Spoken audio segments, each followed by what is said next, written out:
Good afternoon, everyone. My name is Simrath Gurwal, and I'm so honored to serve as your MC for today's town hall. Before we begin, we're asking all guests to please keep the distractions at a minimum and to not block the entrance of the venue. We have a lot of seats still available, and to please stand on the other side of the venue. Thank you.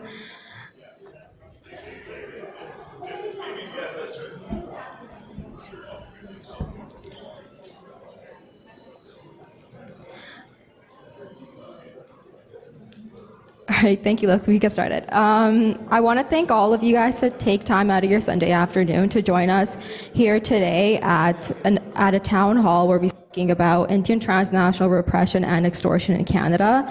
Your presence really reflects the importance of this issue and the strength of our community.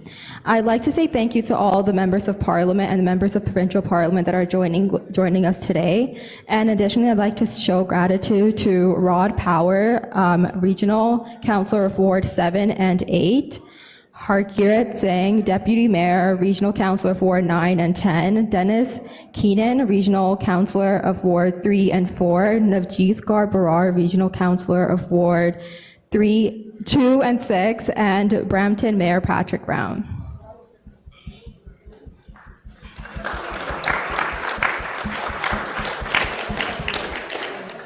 We also have in attendance today the Peel Police Chief, Nishan Daryappa.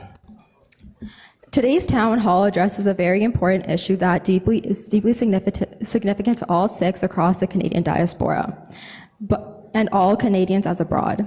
Indian transnational repression is not a distant concept. It's a lived experience, one that threatens our safety, our democratic right as Canadians, and our ability to engage in advocacy without fear.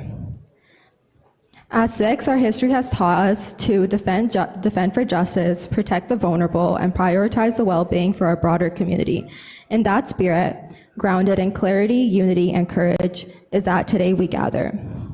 But today, there's another layer and another layer to this conversation, and that is the narrative. Right now, the narrative has become a central battleground to such issues. Different sides are saying and claiming whatever they must to shape political reception.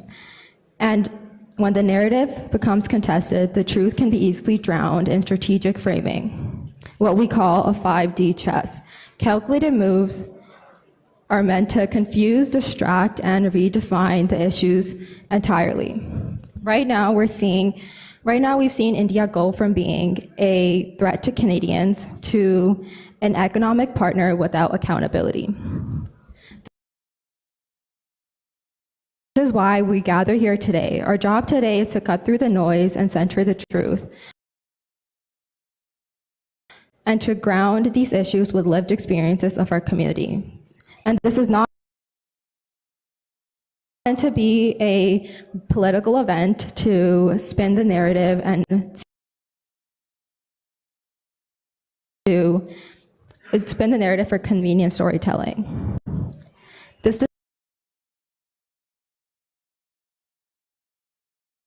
discussion is meant to protect its own citizens from foreign interference and coercion. By being here today, we are asserting that the narrative will not be written about us. It will be written with us, informed with true understanding of such issues. We'll be hearing from the representatives of our organizing bodies. Please welcome representatives from WSO, the World Sikh Organization, the Ontario Gurdwara Committee, and Sikh Federation of Canada.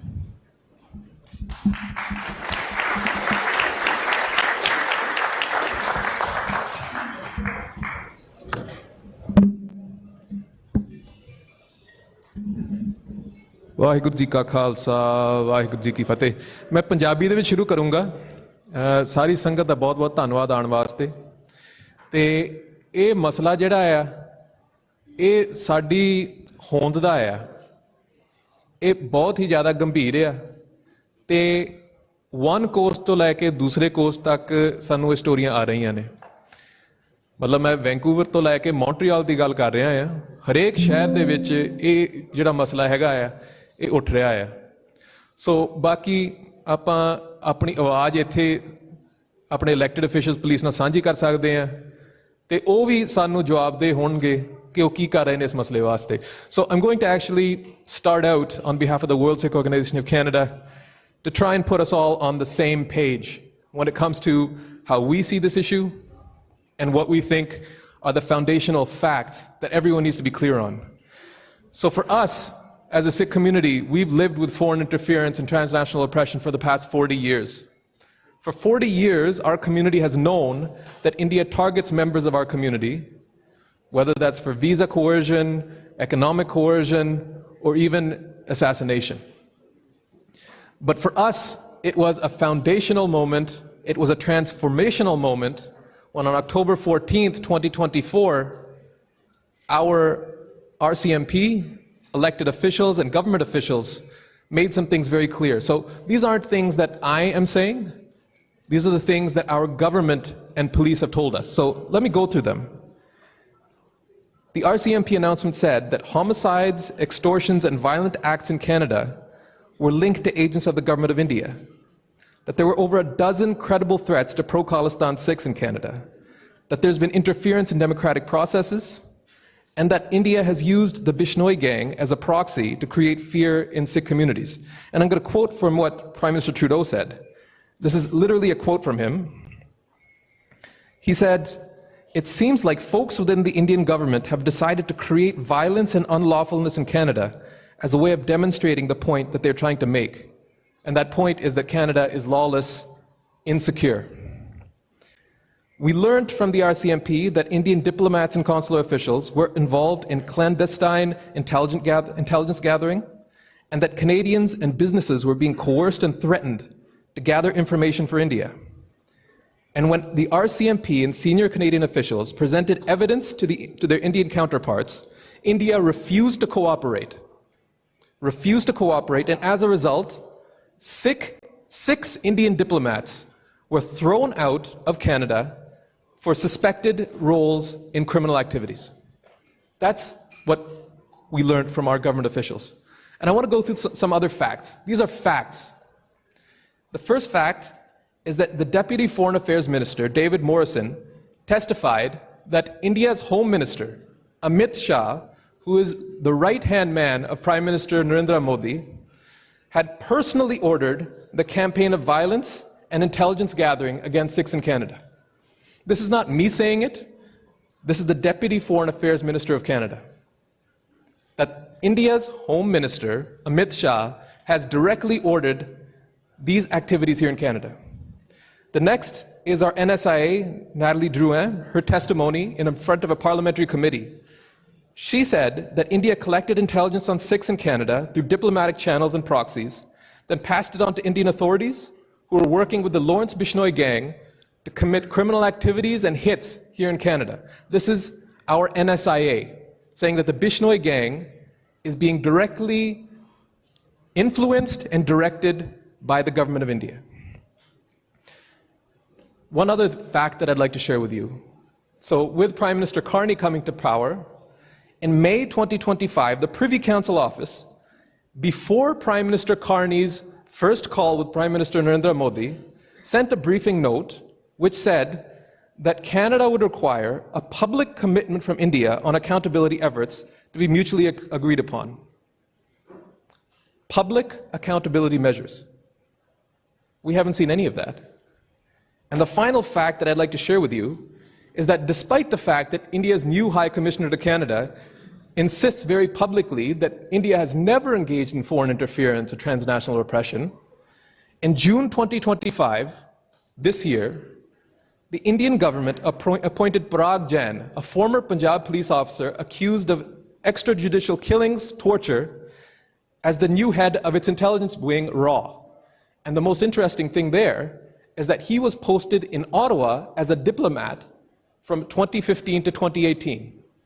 This is a fact, that a former Ottawa Indian diplomat who was accused of killing Sikhs, torturing Sikhs, is now head of India's RAW, their intelligence body. These are facts. So what is our current situation? Our current situation is that India-based and directed criminal activities, in fact, a crime wave, is taking place across this country. There are hundreds of victims. Hundreds of victims. In fact, the vast majority of victims, in fact, some of you who have approached me today and aren't willing to speak publicly are telling me their stories and saying that we don't know what to do. No one takes any sort of action. We feel insecure. There are ongoing duties to warn being given and no substantive protections. And literally, when a duty to warn is given, this means that someone's life is in imminent danger. And when, I'm going to quote someone, he is a member of a community organization. When he asked, "What should I do?" the answer was, quote unquote, "You gotta do what you gotta do." And our Indian High Commissioner, who has now followed the 6 that were kicked out for criminal activities, has now arrived in Canada and is giving interview after interview, spreading disinformation that India never did anything in terms of foreign interference, never targeted anyone in this country. And the question that we are all here to examine and ask is that, is this not second-class citizenship? Why do our lives seem to matter less? And I've given this example before.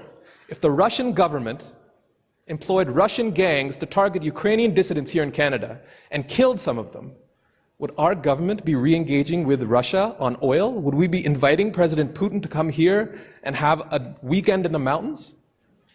If a rabbi was shot dead in a synagogue parking lot by the regime in Iran, would we be re-engaging with Iran and inviting the Ayatollah here? Hardeep Singh Nijjar was shot dead in a Gurdwara parking lot as a symbol of what India can do here to Sikhs in Canada, to frighten us, to silence us. And they don't seem to understand that we'll never be frightened, we'll never be silenced. But what is our government doing about the situation? And that's what we're here to ask our elected officials and hear from our other police officials and municipal and provincial politicians. So thank you for everyone for coming, and now I'll pass it on to Prabjot Singh, who will speak on behalf of the Sikh Federation.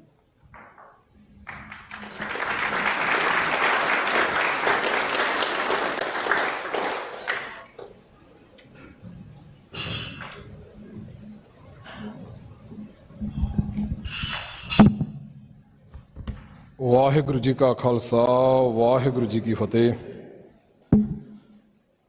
So we're all here today because after the events of the past year and a half, we finally started to recognize that the extortions that are happening against this community, this wave of violence that's happening across our community, across this entire country, is a national crisis, and that something needs to be done. But when we look at this issue of extortion, when we look at the violence that's happening, it's crucial, and one of the reasons that this town hall needed to be organized by the community is to recognize and put front and center that this isn't a law and order issue, nor is this a regional issue of just impacting community members in Brampton or in Surrey or just in Calgary.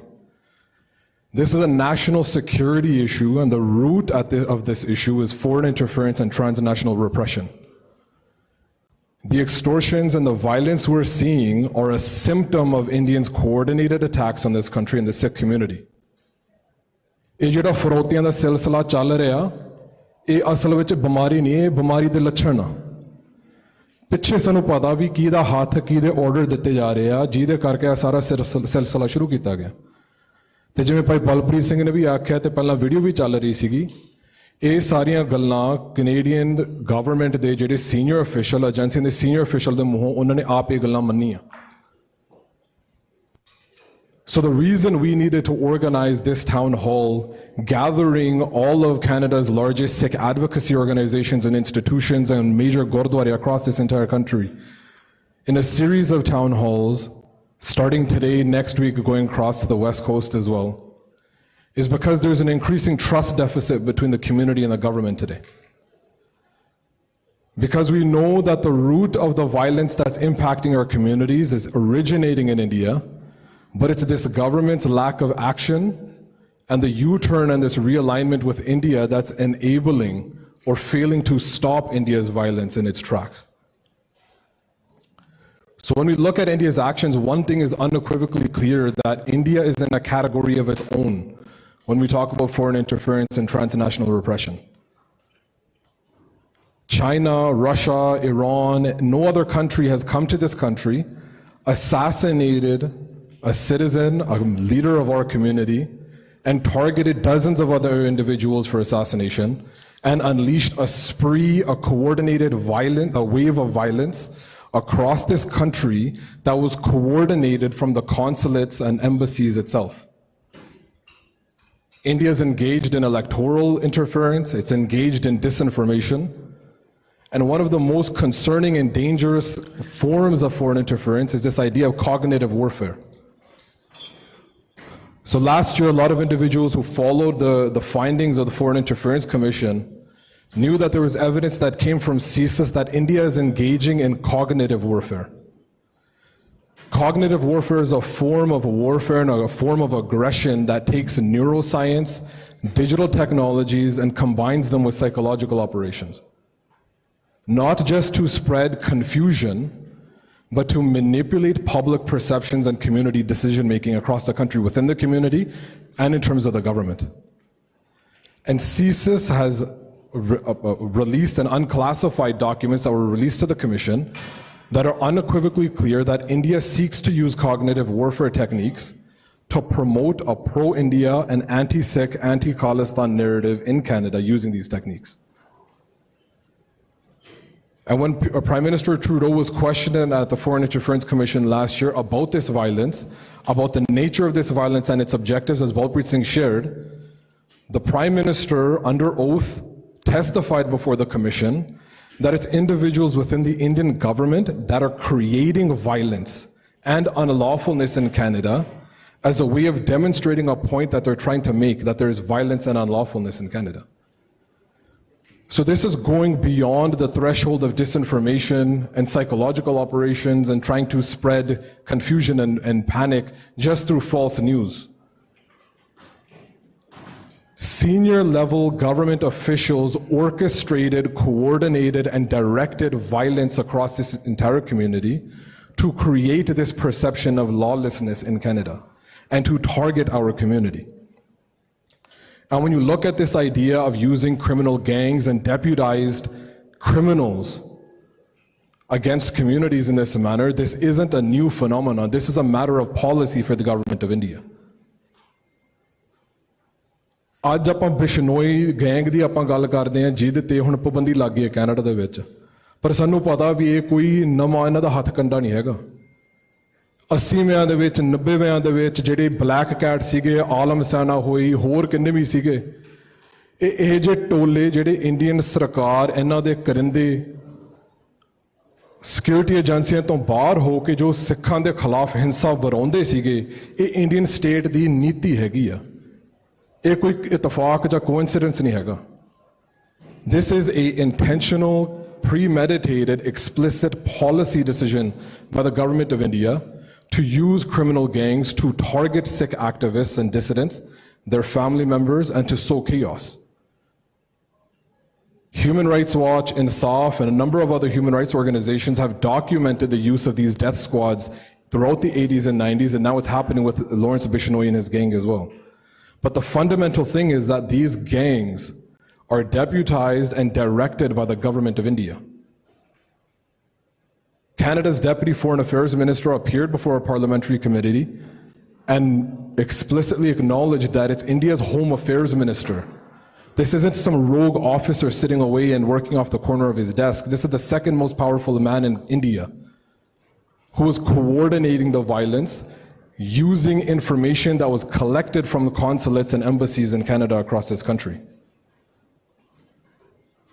After Bhai Hardeep Singh's assassination, shortly afterwards, Narendra Modi appeared at an election rally and made this comment multiple times, boasting and taunting Canada that Modi's India enters the homes of its enemies and kills them.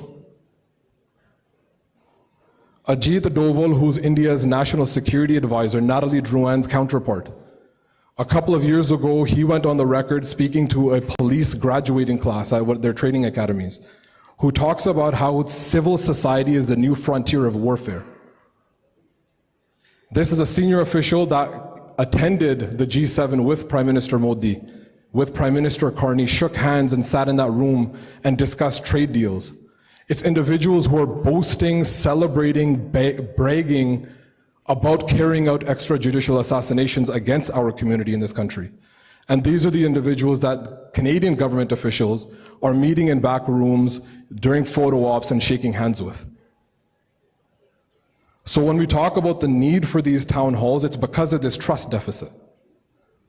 It's because this violence is being coordinated by India, and this government's lack of action, the lack of public accountability, and the lack of transparency are enabling this violence. So ਅਖੀਰ ਦੇ ਵਿੱਚ ਜਿੰਨੇ ਵੀ ਵੀਰ ਭੈਣ ਆਪਣੇ ਇੱਥੇ ਪਹੁੰਚੇ ਹੈਗੇ ਆ ਸਾਰਿਆਂ ਦਾ ਤਹਿ ਦਿਲੋਂ ਧੰਨਵਾਦ ਕਰਨਾ ਚਾਹੁੰਦਾ ਆ ਤੇ ਨਾਲ ਇਹ ਵੀ ਬੇਨਤੀ ਆਪਣੇ ਆਪ ਜੀ ਦੇ ਚਰਨਾਂ 'ਚ ਰੱਖਣਾ ਚਾਹੁੰਦਾ ਆ ਵੀ ਅੱਜ ਇਹ ਜਿਹੜਾ ਆਪਣਾ ਪ੍ਰੋਗਰਾਮ ਰੱਖਿਆ ਵਾ ਜਿਹੜੇ ਸ਼ਖਸੀਅਤਾਂ ਇਹ ਟੇਬਲਾਂ ਤੇ ਬੈਠੇ ਆ ਕੁਰਸੀਆਂ ਤੇ ਬੈਠੇ ਹੈਗੇ ਆ ਇਹ ਜ਼ਿੰਮੇਵਾਰੀਆਂ ਆਪਾਂ ਇਹਨਾਂ ਤੇ ਨਹੀਂ ਸੌਂਪ ਸਕਦੇ ਇਹ ਆਪਣਾ ਇੱਕ ਮੰਚ ਆ this is one of our community gatherings for us to gather, to share our experiences, to share our concerns, and map out our roadmap going forward of how we're going to address this issue. ਜਦੋਂ ਸਿੱਖਾਂ ਦੇ ਖਿਲਾਫ ਡਿਸਇਨਫੋਰਮੇਸ਼ਨ ਹੁੰਦੀ ਆ ਸਰਕਾਰ ਨੇ ਉਹਦੇ ਖਿਲਾਫ ਕੁਝ ਨਹੀਂ ਕੀਤਾ ਕਮਿਊਨਿਟੀ ਨੂੰ ਆਪਣੀ ਜਿਹੜੀ ਐਡਵੋਕੇਸੀ ਆਰਗੇਨਾਈਜੇਸ਼ਨਸ ਜਿਹੜੀਆਂ ਹੈਗੀਆਂ ਉਹਨਾਂ ਨੇ ਲਾਮਬੰਦ ਹੋ ਕੇ ਸਰਗਰਮ ਹੋ ਕੇ ਡਿਸਇਨਫੋਰਮੇਸ਼ਨ ਦਾ ਜਵਾਬ ਦਿੱਤਾ ਜਦੋਂ ਆਪਣੇ ਨੌਜਵਾਨਾਂ ਨੂੰ ਆਪਣੇ ਵੀਰਾਂ ਭੈਣਾਂ ਨੂੰ ਆਗੂਆਂ ਨੂੰ ਡਿਊਟੀ ਟੂ ਵਾਰਨ ਮਿਲਦੀ ਆ ਸਰਕਾਰਾਂ ਇਹਨਾਂ ਨੂੰ ਪ੍ਰੋਟੈਕਸ਼ਨ ਨਹੀਂ ਦਿੰਦੀਆਂ ਸੰਗਤਾਂ ਨੂੰ ਆਪ ਮੁਹਾਰੇ ਹੋ ਕੇ ਆਪ ਲਾਮਬੰਦੀ ਕਰਨੀ ਪੈਂਦੀ ਹੈ ਤੇ ਅੱਜ ਜਦੋਂ ਇਹ ਐਕਸਟੋਰਸ਼ਨਸ ਦਾ ਮਸਲਾ ਸ਼ੁਰੂ ਹੋ ਰਿਹਾ ਇਹ ਸਰਕਾਰਾਂ ਦੀਆਂ ਨਾਕਾਮੀਆਂ ਕਰਕੇ ਸਾਨੂੰ ਇੱਥੇ ਇਕੱਠਿਆਂ ਹੋਣਾ ਪੈ ਰਿਹਾ ਸੋ ਸਾਨੂੰ ਯਾਦ ਰੱਖਣ ਦੀ ਲੋੜ ਹੈਗੀ ਆ ਵੀ ਅੰਤ ਦੇ ਵਿੱਚ ਅਖੀਰ ਦੇ ਵਿੱਚ ਇਹ ਜ਼ਿੰਮੇਵਾਰੀ ਸਾਡੇ ਮੋਢਿਆਂ ਤੇ ਹੈਗੀ ਆ ਜੋ ਮਹਾਰਾਜ ਨੇ ਵੀ ਸਾਨੂੰ ਫਰਮਾਇਆ ਆਪਣ ਹੱਥੀਂ ਆਪਣਾ ਆਪ ਹੀ ਕਾਜ ਸਵਾਰੀ ਹੈ These town halls are the beginning. This series is a process to begin a national dialogue within the community around how we're going to communicate, how we're going to coordinate, and how we're going to hold our elected officials accountable. So inniya ka beintiyan parwan karyo. I'm going to hand it over to Simrit now and to our next speaker, and so we can begin today's event. Waheguru ji ka khalsa, Waheguru ji ki fateh.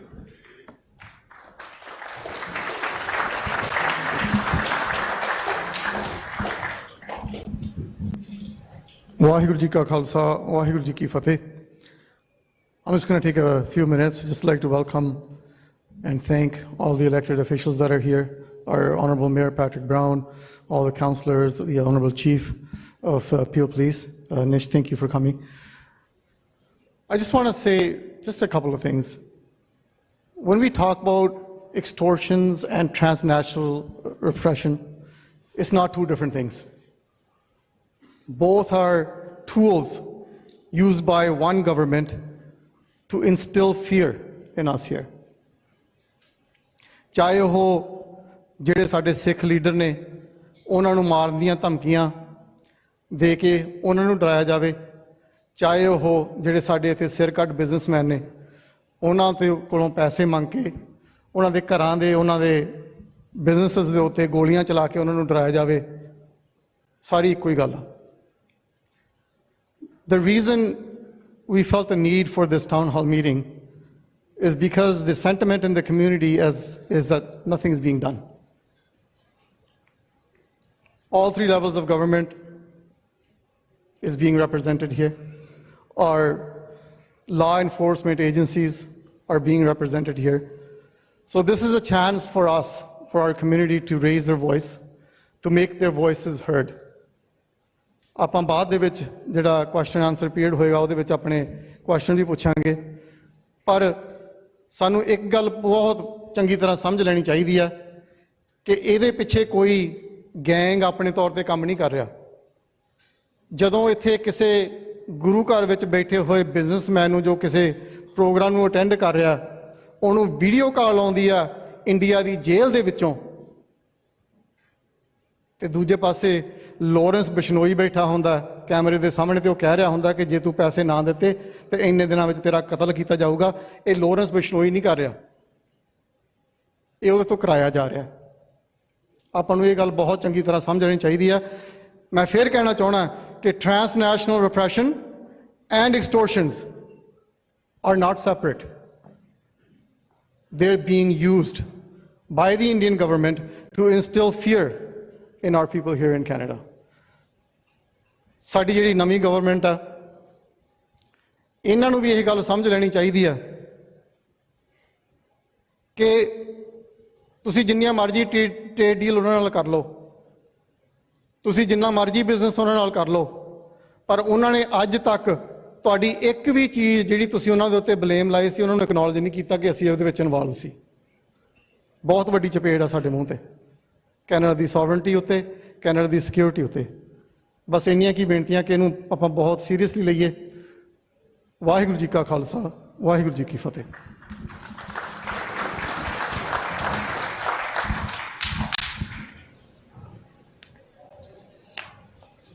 Thank you for those words and getting our event started for today. Our next representatives are going to be Mayor Patrick Brown, talking about what's happening on the municipal levels on transnational repression, followed by the Chief of Police, Nishan Dariappa, with a presentation about what the Peel Police is doing on this matter.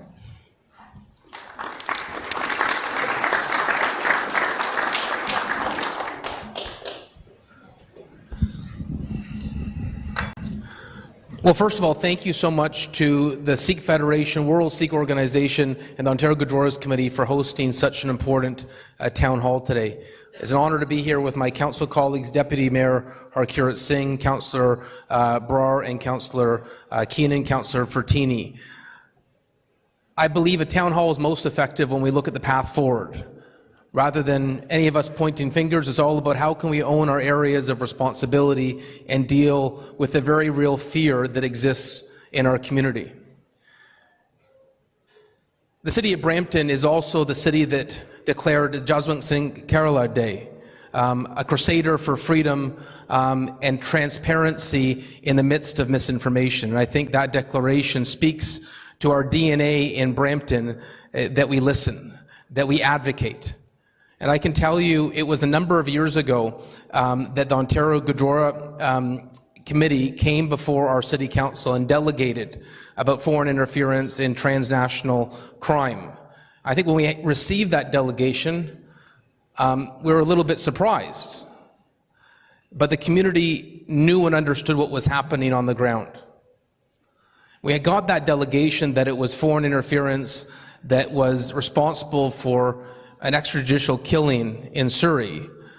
This had not been said in the news yet. This is before Prime Minister Trudeau's announcement that it was from India, but it was the Ontario Gurdwara Committee that said, please write a letter to express our concerns that this is being directed and targeted towards our committee, that what happened in Surrey was not an accident.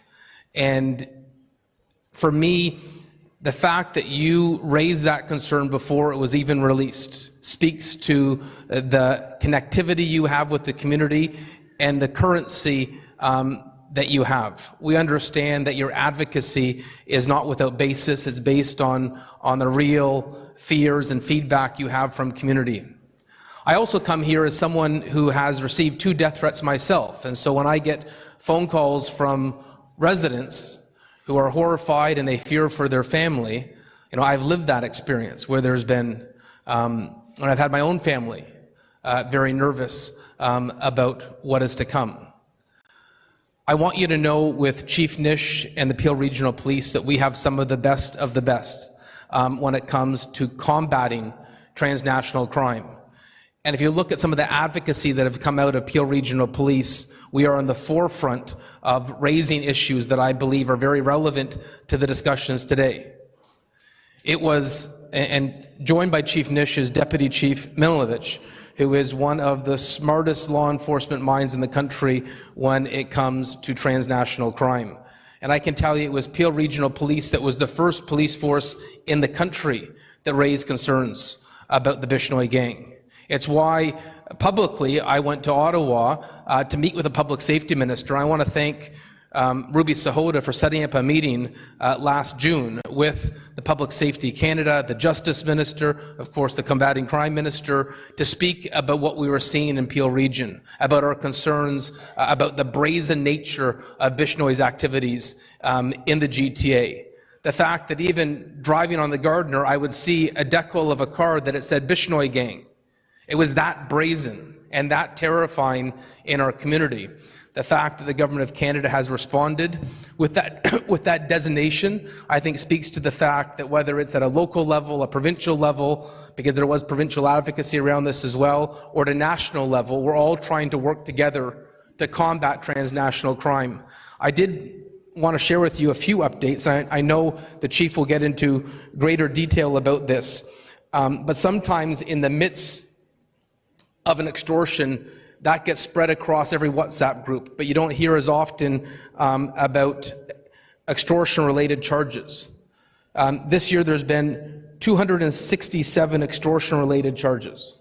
267 charges. We have 30 of Peel Regional Police's finest working on a task force directly to combat extortion.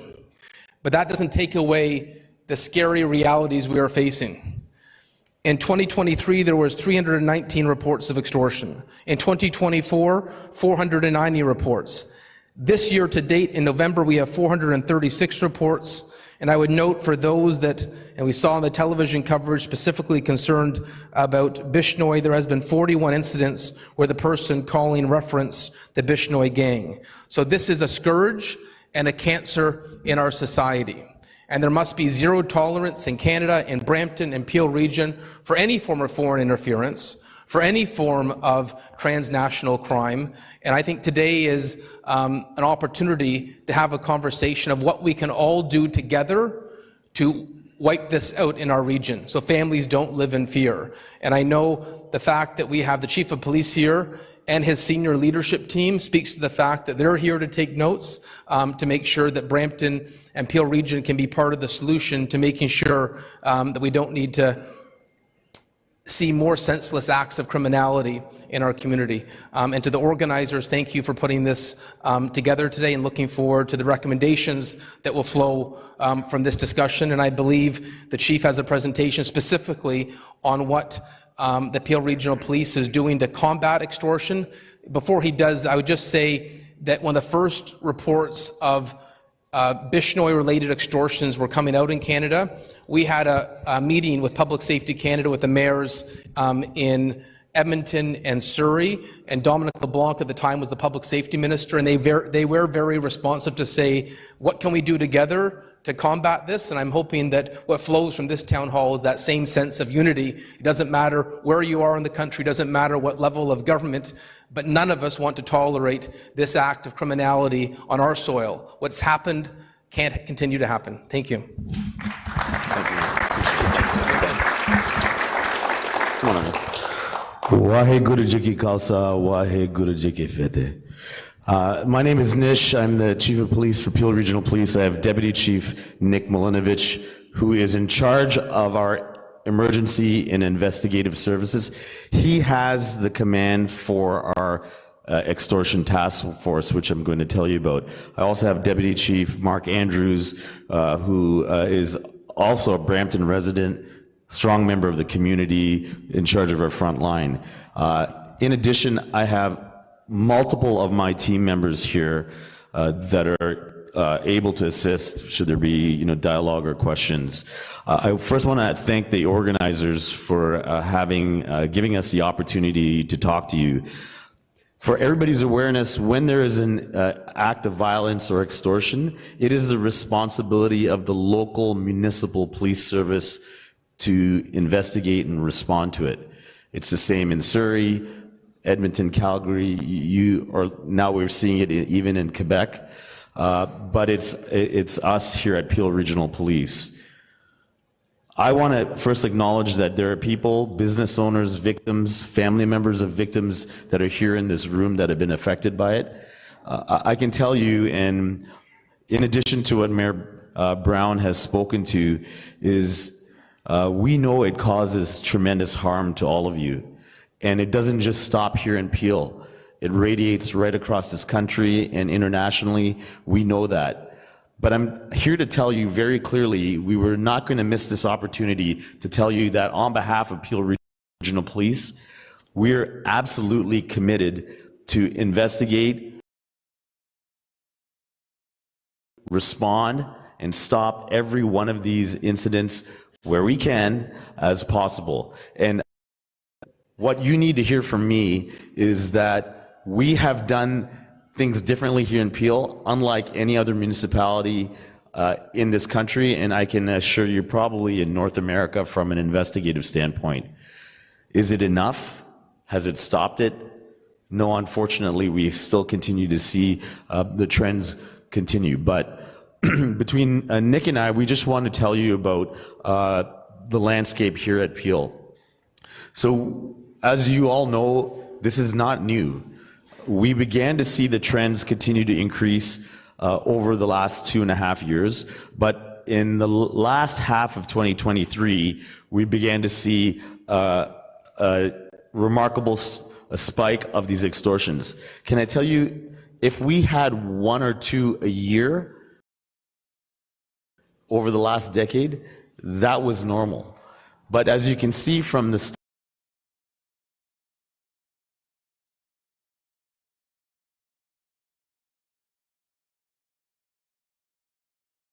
stats here, in 2023 alone, we began to see 319 extortions. The second column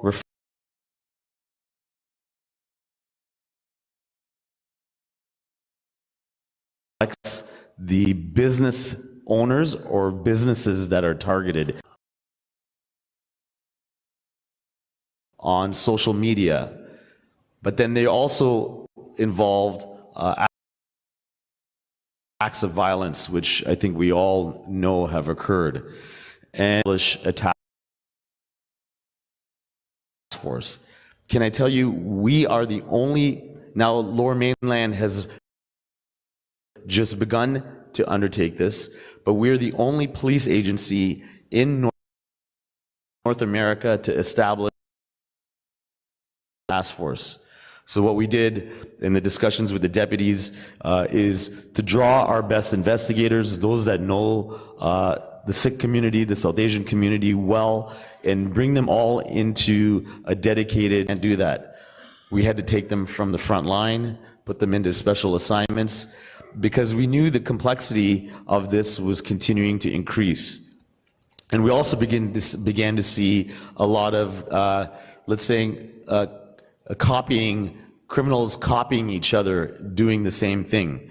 And so the dedicated task force was an extension of our efforts to do that. I think all of you need to know our responsibility is exclusively here at Peel Region, but we also took a role on at a national level to continue to work. I know I have a senior deputy commissioner from the RCMP, Brian Larkin, and good friend here. He and I have had many conversations, but we've had conversations because some of the individuals responsible are not locally from here. Some of them have been from BC, from other communities, coming here and causing the harm.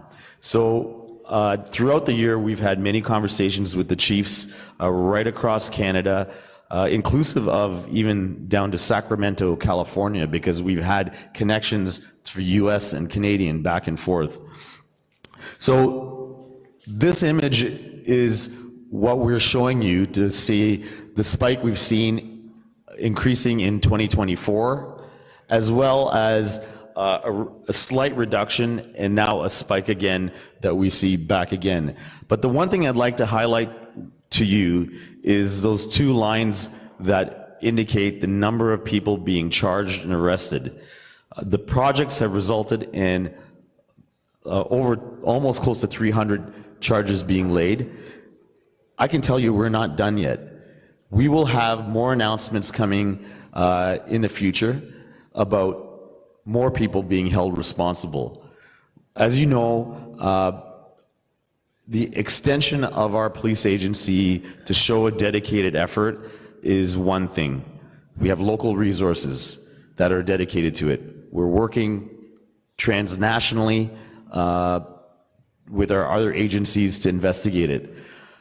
The other piece that you need to hear from me is that we have had lots of conversations. I want to thank Minister Sahota and our local Peel MPs for their relationship with us. They've been strong advocates for us bringing the attention. I've had multiple conversations, even as recently of this week, with Minister Anand Sangari, the Public Safety Minister, because we know the federal government has responded in BC with supporting the Lower Mainland and Surrey.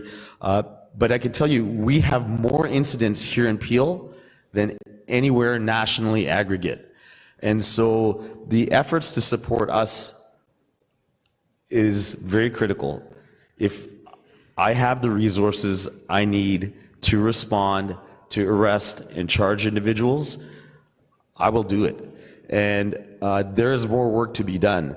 And so the support from all levels of government, the dialogue with you to acknowledge the harm being caused in this community, in our community, but for me also to tell you the work being done is very critical, because Mayor Brown is right, and I do know the organizers have also highlighted that in their opening remarks, because there is a feeling that there's nothing being done.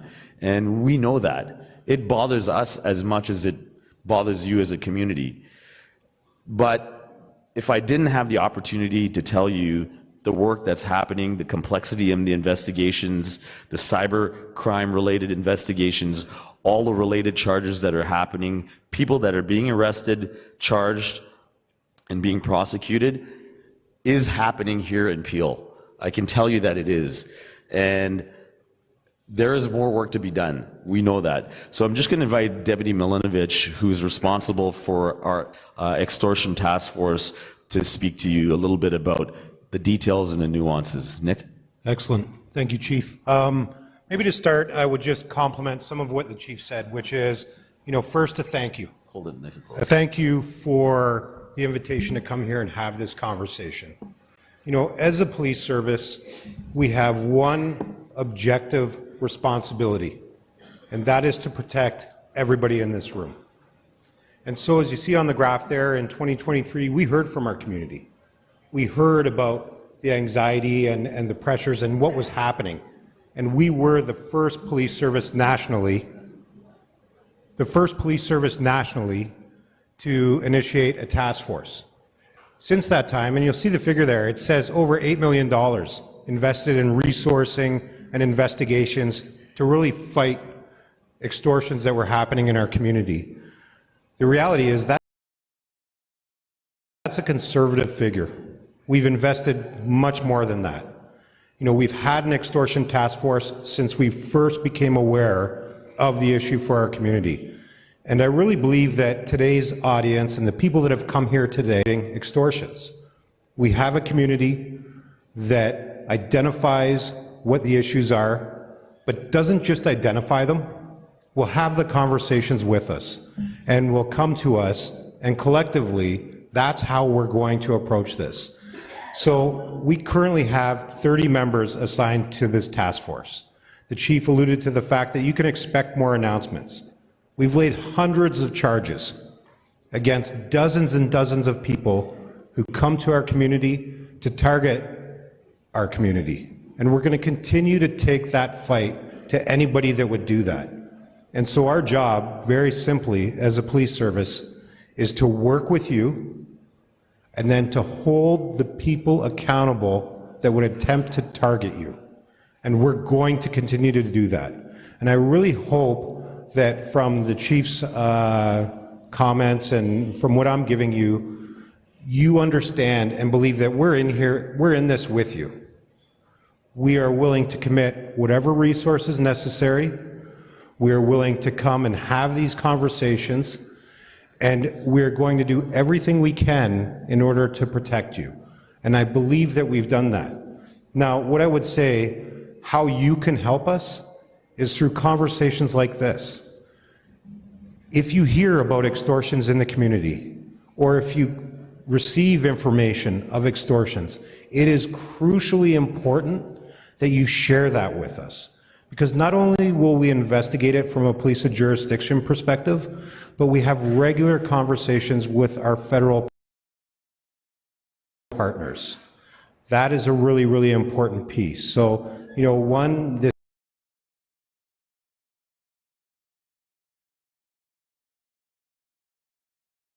is to give you an idea of some of the work that we've done as your local police service.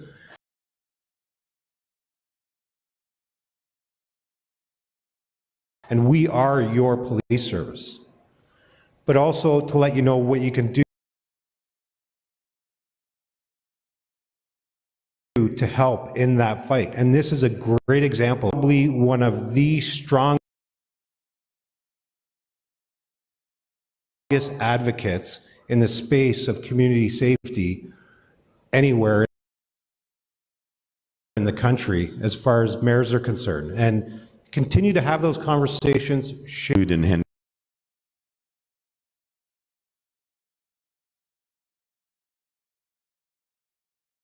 it over back to the MC.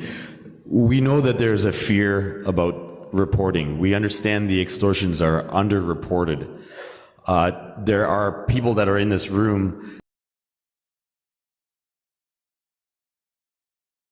that they've become victims, and that's a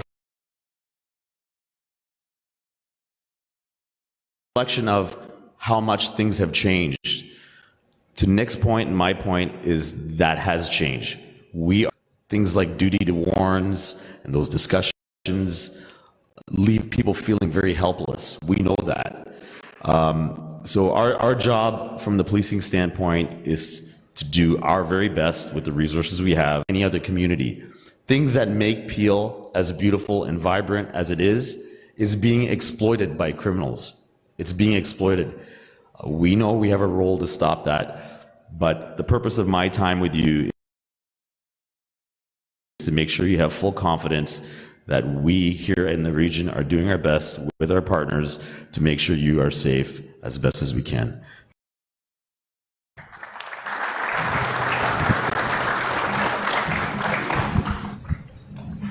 Before we continue, I'd like to say thank you to Mayor Patrick Brown and Chief Durayapa for May of this year, Harjit Singh Dada, a local business owner, was assassinated due to extortion by the Bishnoi gang. And as Balpreet Singh, as many of our speakers had mentioned, that there are numerous families dealing with extortion today and currently are dealing with extortion, but are too afraid to speak up, which is why we're very honored today to have Gurleen Kaur Dada, who's taken the responsibility to spend time and spread awareness on extortion in our community.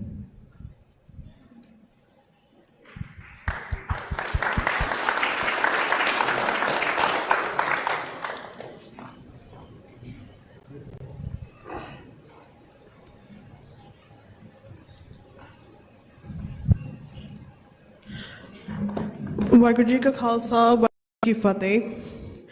My name is Gurleen Kaur Dada.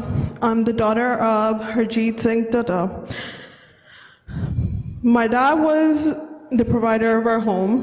His sudden passing has been extremely hard on me, my family, and especially my mother, who lost her life partner. My grandmother lost her son at such a young age, and my brother and I lost our father. His death has deeply affected so many people in the community as well. As many of you guys know, he was never someone who stayed quiet. He always spoke up, stood for what was right, and helped anyone who needed him. As an insurance broker with over 20 years of experience in transportation, he guided countless people, international students, business owners, families. He helped everyone without hesitation. He taught us always to do the same. He had a kind and genuine heart. It has now been 6 months since his death. Peel Police has arrested 3 people involved in his killing. But what about the people who orchestrated this? We need answers, we need accountabilities. These cases are rising, and clearly there are flaws in our Canadian system. I understand the authorities say they're doing everything they can, but the crimes are increasing, they're not decreasing. In my father's case, we still do not have an answer about who gave the orders. The ones who planned it, instructed it, and enabled it to be found and brought to justice. But so far, even as a family, we have not been told anything. And honestly, if something like this happened to a different community, I feel like the outcome would have been very different.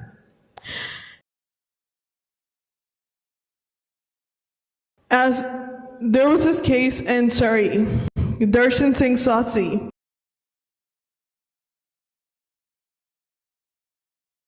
His son said, and I quote, "This is not a community issue or a South Asian community issue. It's a Canadian problem."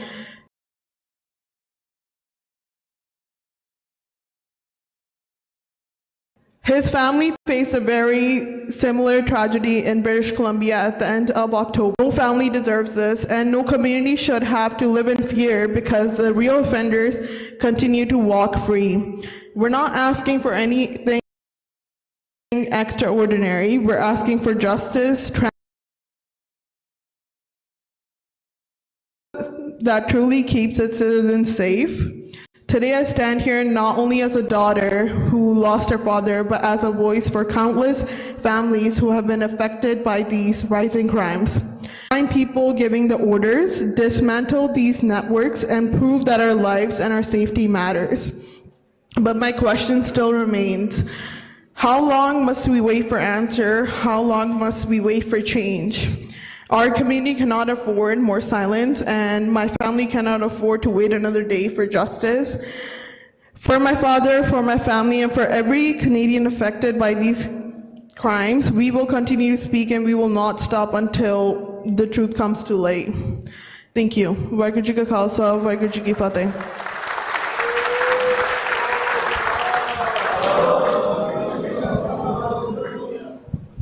Thank you so much, Gurleen. We really admire your courage to speak up on this very important matter. Next up, we are honored to have MPP Merit Stiles, who will offer her remarks on the provincial landscape and the role of Ontario ensuring the safety and the rights of our community.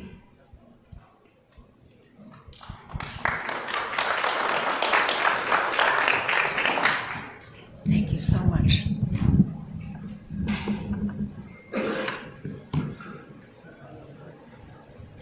Waheguru Ji Ka Khalsa, Waheguru Ji Ki Fateh. Just one second. I'm really honored to be here with all of you today. My name is Marit Stiles. I'm the leader of the Ontario NDP. I am a member of provincial parliament as well, and I am the leader of the official opposition in Ontario. I'm honored to be here. I want to thank everyone for taking the time today to be here at this town hall. It's incredible to see you all. It's why when I met with the World Sikh Organization, I guess just about a week ago, most recently, I really did jump on the opportunity to come and speak here with you all, because I believe it is so important to have these events, to be able to voice your opinions, to be able to hear from those who are accountable to you, and in a way where you can feel safe and heard. And I think you need that now more than ever before. Sikh Canadians are facing security issues right here. It is not just an isolated crime. It is a genuine threat to your communities, and I want to acknowledge it's happening all across Ontario and Canada. Right here, your community makes up, I think it's about 65% of Brampton's population, making it one of the largest Sikh Punjabi communities in the world outside of India. You are the heart of this community, and you deserve to feel safe.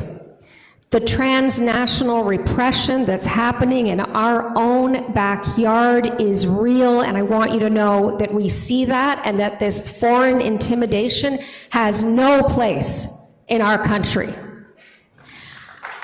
Thank you. We just heard, of course, from the daughter of Harjit Dada, and just to think that that happened just so few months ago right here in Brampton, after he faced those extortion threats for so many years. And I want to acknowledge, your family, his family, reported the threats that he faced to the Peel Police, and despite that, he was still murdered this year. These crimes are external, they are organized, and they are transnational. And this community is being targeted. Foreign intimidation has no place in Canada. I want you to know we have called for a full public inquiry into Indian-linked transnational repression and the extortion networks that are operating there. We were also calling on the federal government to do what the BC government had done, to label the Lawrence Bishnoi Network a terrorist organization. I'm very pleased that the federal government has taken that action on behalf of the community. You've heard here today from local government, municipal leaders. You're going to hear from federal representatives. But the provincial government has a role too. I want to be really clear about that. I'll give you another example. We at the provincial level could be funding support for victims. That's something that we have called for, like creating a safety planning guide for victims of extortion, facilitating community alerts, information sharing, right, with help of Sikh and Punjabi community leaders. We've had enough warning letters. Families need real supports, proper follow-up, and actual protection. So let's ensure access to relocation support and culturally appropriate trauma counseling and mental health supports. Those are all things that a provincial government can and should be providing right now. Not only that, but we've talked about a dedicated fund to support South Asian businesses to install security equipment like CCTV, cameras, alarm systems, safety lighting.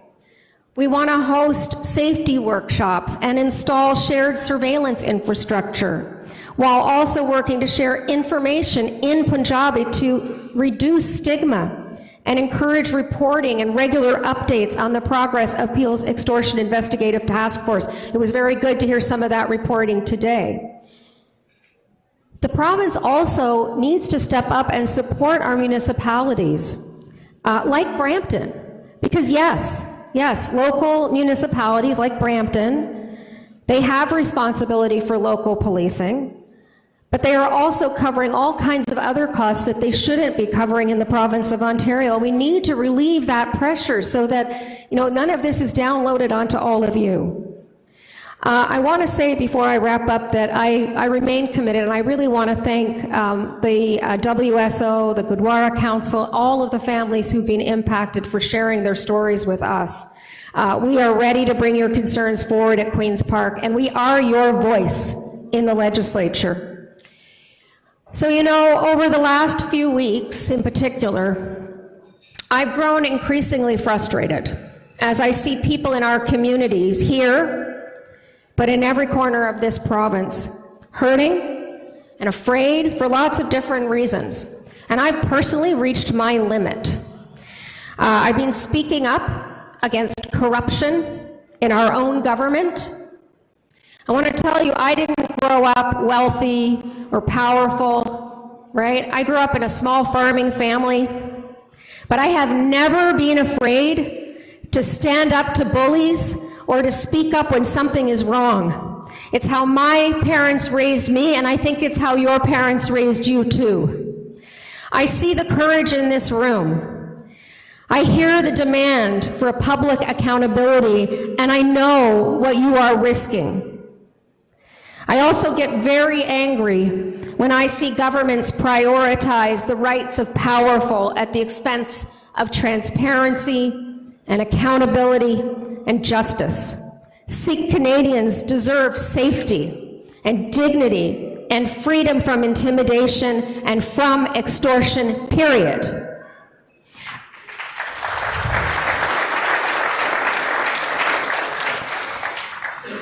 The Sikh community has shown up for the NDP.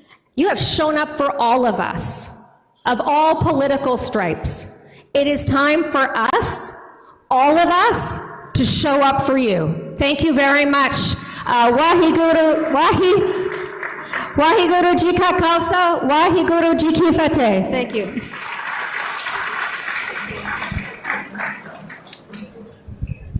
Thank you so much, MPP Styles, for those remarks. Now we'll proceed with our MP panel for today. This will be about a 60-minute moderated conversation exploring the federal responsibilities on foreign interference and the existing gaps on this matter, and further look at the path forward and the meaningful protection for targeted communities. Please welcome our panel moderators, Balpreet Singh and Prabjot Singh, and we would also like to welcome our MPs as panelists, Ruby Sahota, Amandeep Soti, Vince Gasparo, and Sonia Sidhu.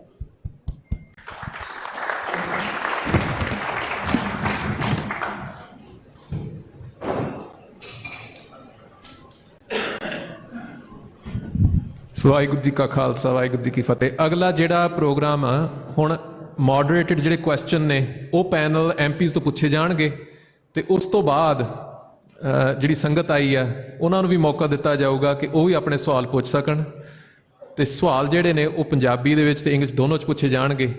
ਸੋ ਅਗਲਾ programme ਹੁਣ MPs ਦੇ ਨਾਲ ਆ। So as I was saying, in English, we will be asking questions in Punjabi and in English, and you can respond in whatever language is more comfortable for you. So I'll start. The issue around transnational oppression and these extortions is really clouded. It's not clear to the community in terms of what the extent is, and anecdotally, we know that a lot of people are not reporting. It's like the iceberg, that we see the tip of the iceberg, but we know that there's a lot more below there. So to understand the scope of this issue, do we have aggregated data from across Canada to understand, just like the Peel Police showed here, the rise of extortion-related crime? Do we have that data? And if not, why not?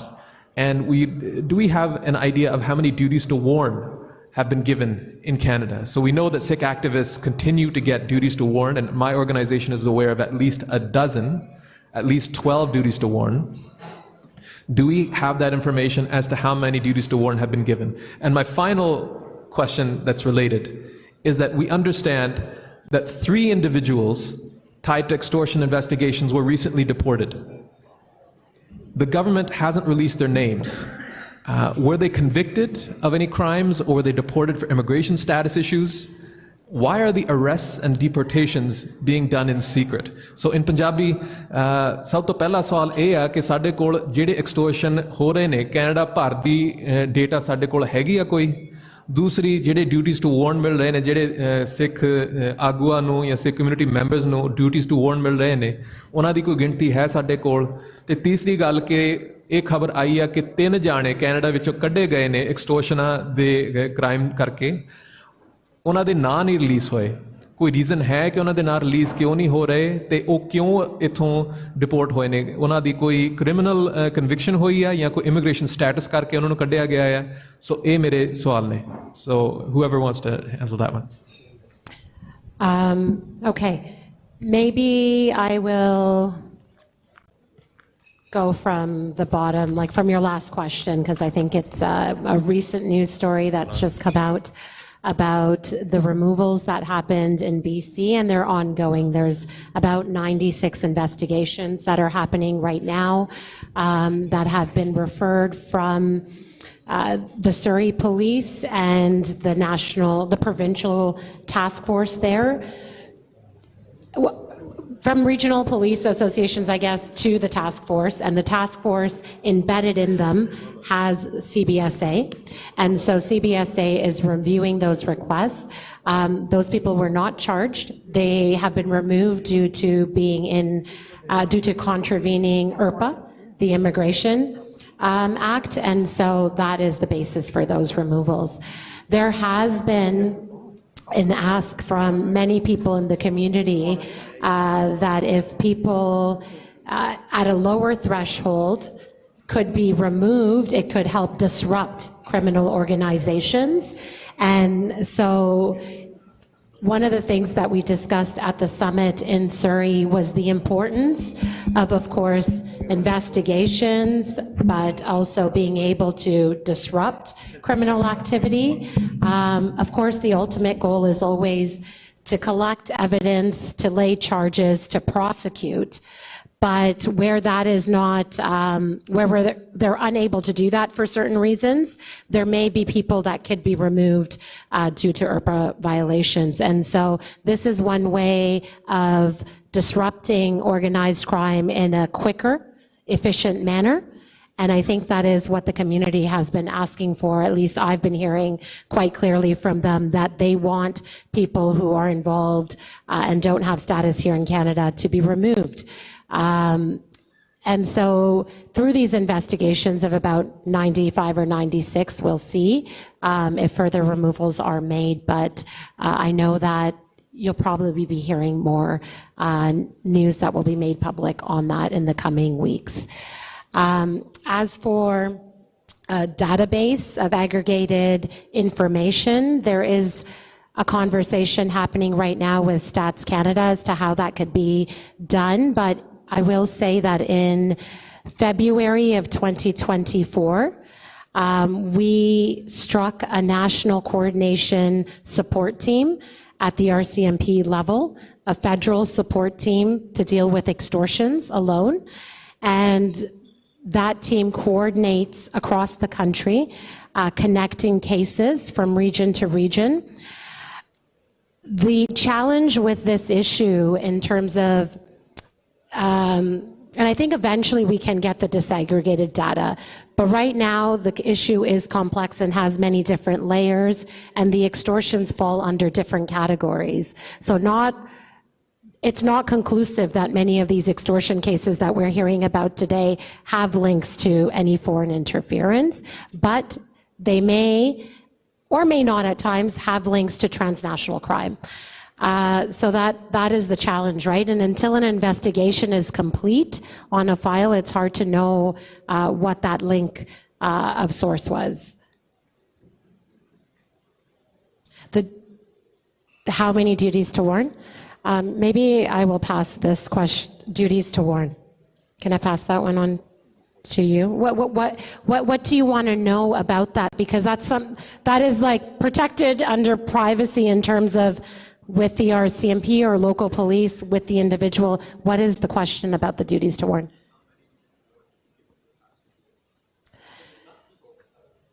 I wouldn't even know that. Yeah, I don't have that number. There are duties to warn that are given on many different reasons. I'm assuming that you're talking about duties to warn that are only given due to transnational repression, right? Because local police of jurisdiction gives duty to warns on many other causes, because of many other causes as well.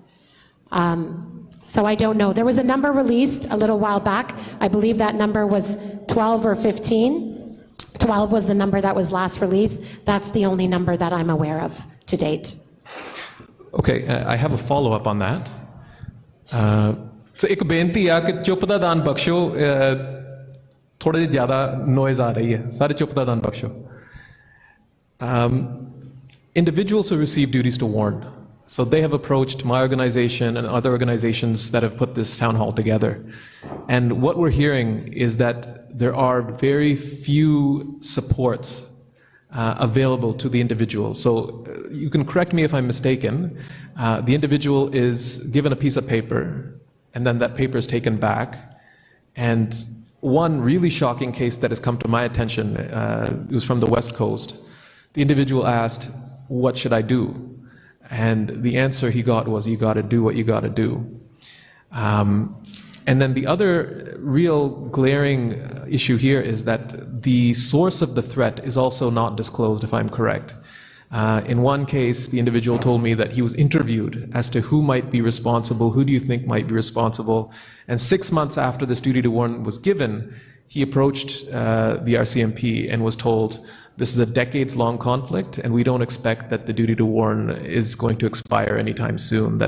And that's where he figured out that if it's a decades-long conflict they're referring to, it must be an Indian-sourced or the government of India-sourced threat. So my question is, what steps are being taken to reform the duty to warn system? And I know Justice Hogue in her report said that these reforms are necessary, but at this time, the system really forces activists to do one of two things, either retreat from public life or to proceed without any meaningful protections. So what's being done on this front? Yeah, Balpreet, that's a really good question. We've had conversations about this. I'm trying to learn more about what happens when a duty of warn is given to an individual. I've learned from individuals with duties to warn. I know it can be it can disrupt their whole entire life in terms of being able to see their children, being able to operate their business or go to work, all of these things. And so when it comes to activists, pure activists, I do believe more should be done to provide information. I'm working with some individuals right now. There is, I think, a lot of confusion in the community too, because I think conversations are happening. So the more I've looked into it, I've been told CSIS does not go out and give duties to warn. That is the last answer I received from CSIS. However, I am hearing from community individuals that CSIS has come and given them a duty to warn. It usually is your local police of jurisdiction or the RCMP. That it is a local police of jurisdiction in many areas of the country that would provide a duty to warn. So I think to some degree this conversation might be inflated in terms of the numbers of duties to warn amongst the community than actual real duties to warn that have been given out. But I hear you, and I'm going to continue to do whatever I can to push to make sure that there are more supports and more accurate information and a better dialogue when delivering a duty to warn, because I understand that it's really difficult, especially when all you've done is been a vocal advocate. So just in terms of the numbers that we're aware of, we are personally, as an organization, aware of at least a dozen. In fact, in this room, we have, I think, 4. So I don't think the numbers are necessarily inflated. In fact, I probably think that they're underreported. Like I know an individual who's a prominent businessman, and he just doesn't want the fact that he's got this duty to warn to become public because he thinks that if he goes into public, people will be afraid to be around him, and it could affect his business and social life. And B, just doesn't want to be a more active target that, silence him. So I think the problem is probably larger. But I'll pass it on to 12 is the number we were last released publicly. I just mentioned from this podium before. So that would be in line from the last number we publicly have given. But in terms of conversation, sometimes I hear that it could be larger than that, and that I'm not aware of. So before we just move on, I just want to conclude on this point and just kind of confirm our understanding that we're now sitting at the end of 2025. Bhai Hardeep Singh and 5 other individuals received a duty to warn in the summer of 2022, at which point they were told that you're facing a threat to your life and you're at imminent risk of assassination. No safeguards, no protections are provided. So like Balpreet Singh mentioned, activists are given 2 choices: retreat from public life or proceed with a public threat. So that was in 2022. 2023, Bhai Hardeep Singh is actually assassinated after receiving that warning. In 2024, RCMP and the government comes out with the announcement recognizing that there's been 12 individuals. And so we're saying that at the end of 2025, almost 3 years later, there's been no meaningful steps. There's well wishes or thoughts or intentions, but there's been no meaningful steps to actually address the shortcomings of that process, which is why I think we're seeing a lot of that frustration. So I think shifting now to acknowledging some of the steps that have been done. So मैं पहला पंजाबी ਦੇ ਵਿੱਚ ਸਵਾਲ ਪੁੱਛ ਲੈਣਾ ਜਦੋਂ ਆਪਾਂ Lawrence Bishnoi gang ਤੇ ਜਿਹੜੀ ਪਾਬੰਦੀ ਲੱਗੀ ਹੈ ਚੰਗੇ ਫਰਸਟ ਸਟੈਪ ਵਜੋਂ ਉਹਨੂੰ ਉਹਦਾ ਸਵਾਗਤ ਕੀਤਾ ਗਿਆ there's a lot of concern ਵੀ ਸਾਨੂੰ ਸਾਰਿਆਂ ਨੂੰ ਪਤਾ ਜਿਵੇਂ ਪਹਿਲਾਂ ਵੀ ਆਪਾਂ ਗੱਲ ਕੀਤੀ ਸੀਗੀ ਵੀ ਬਿਸ਼ਨੋਈ ਇੰਡੀਆ ਦਾ ਹੱਥ ਠੋਕਾ ਆ ਇੱਕ ਪਿਆਦਾ ਆ ਉਹ ਮੋਹਰਾ ਆ at the end of the day India ਹੀ ਉਹਨਾਂ ਨੂੰ ਆਦੇਸ਼ ਜਾਰੀ ਕਰ ਰਿਹਾ ਵੀ ਤੁਸੀਂ ਇਹ ਫਲਾਣੇ ਬੰਦੇ ਨੂੰ ਜਾ ਕੇ ਤੁਸੀਂ ਇਹਨਾਂ ਨੂੰ ਮਾਰਨਾ ਆ ਸੋ ਇਹਦੇ ਵਾਸਤੇ ਸਰਕਾਰ ਨੇ ਕੀ ਸਟੈਪ ਲਏ ਆ ਕਿਉਂਕਿ ਜਿਹੜੀ ਪਾਬੰਦੀ ਬਿਸ਼ਨੋਈ ਗੈਂਗ ਤੇ ਲੱਗੀ ਆ ਕਮਿਊਨਿਟੀ ਨੂੰ ਇਹ ਮਹਿਸੂਸ ਹੁੰਦਾ ਵੀ ਇਹ falls short. So just in English and MP Salt, I'm going to put this to you just because your capacity with public safety. So when we look at the prescription of the Bishnoi gang, I think it's been welcomed within the community as a first step to put more resources towards clamping down on the Bishnoi gang particularly. But there is a lot of frustration that it feels like it's primarily cosmetic in terms of addressing the root of the issue when our agencies and government officials have said that it's Indian government officials that are giving the orders to Bishnoi to actually enact this violence in the first place. So when we talk about terrorism, in the criminal code, the definition of a terrorist act is that there's a criminal act, a form of violence or an act or an omission. There's an intent to intimidate, and there's a religious, political, or ideological motive behind an act of terrorism. So when we talk about the prescription of the Bishnoi gang, can you talk about what motive are we prescribing or giving to Bishnoi? Why are they doing this violence in the first place if we're not going to talk about India? Yeah, so I'd like to start from the beginning. I think at the podium, there were a lot of, the presentation was really good when Balpreet and yourself took us through the history, where we've come from, where we are at right now. And, a comment was made that the government needs to do this, the government needs to do that. And I agree that, we are partners in this fight, but I would say that it is the government that has been taking a lead on this issue. It is the government of Canada that has come out and put a spotlight on this issue. It is the government of Canada that has done a foreign interference inquiry. It is us who has, through our, agencies, of course, going through the proper steps and the channels, that has listed the Bishnoi gang as a terrorist entity in this country, along with 6 other criminal organizations. That's never been done before. So we recognize that times are changing and we need to adapt and we need to do things differently and that the community faces a threat. We are the ones who came publicly to say the community faces a threat. So I hear you and I'm committed to making sure that where there are gaps and where there are challenges, we continue to work to address those. But by no means is the government stepping back and not pursuing any of these cases. This is going to continue. We are a rule of law country. It's why I have the Deputy Commissioner here with me. These cases are ongoing. The work is being done.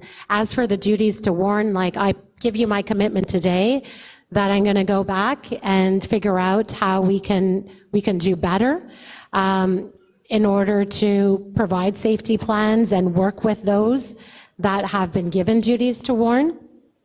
But when it comes to what we can do about public safety, since I've been a member of Parliament, I have not seen a government be so active in the House of Commons legislatively in terms of bills to bring forward, not just cosmetic things that you're saying. It's easy to now say that that's cosmetic. At the time, everyone was asking for it.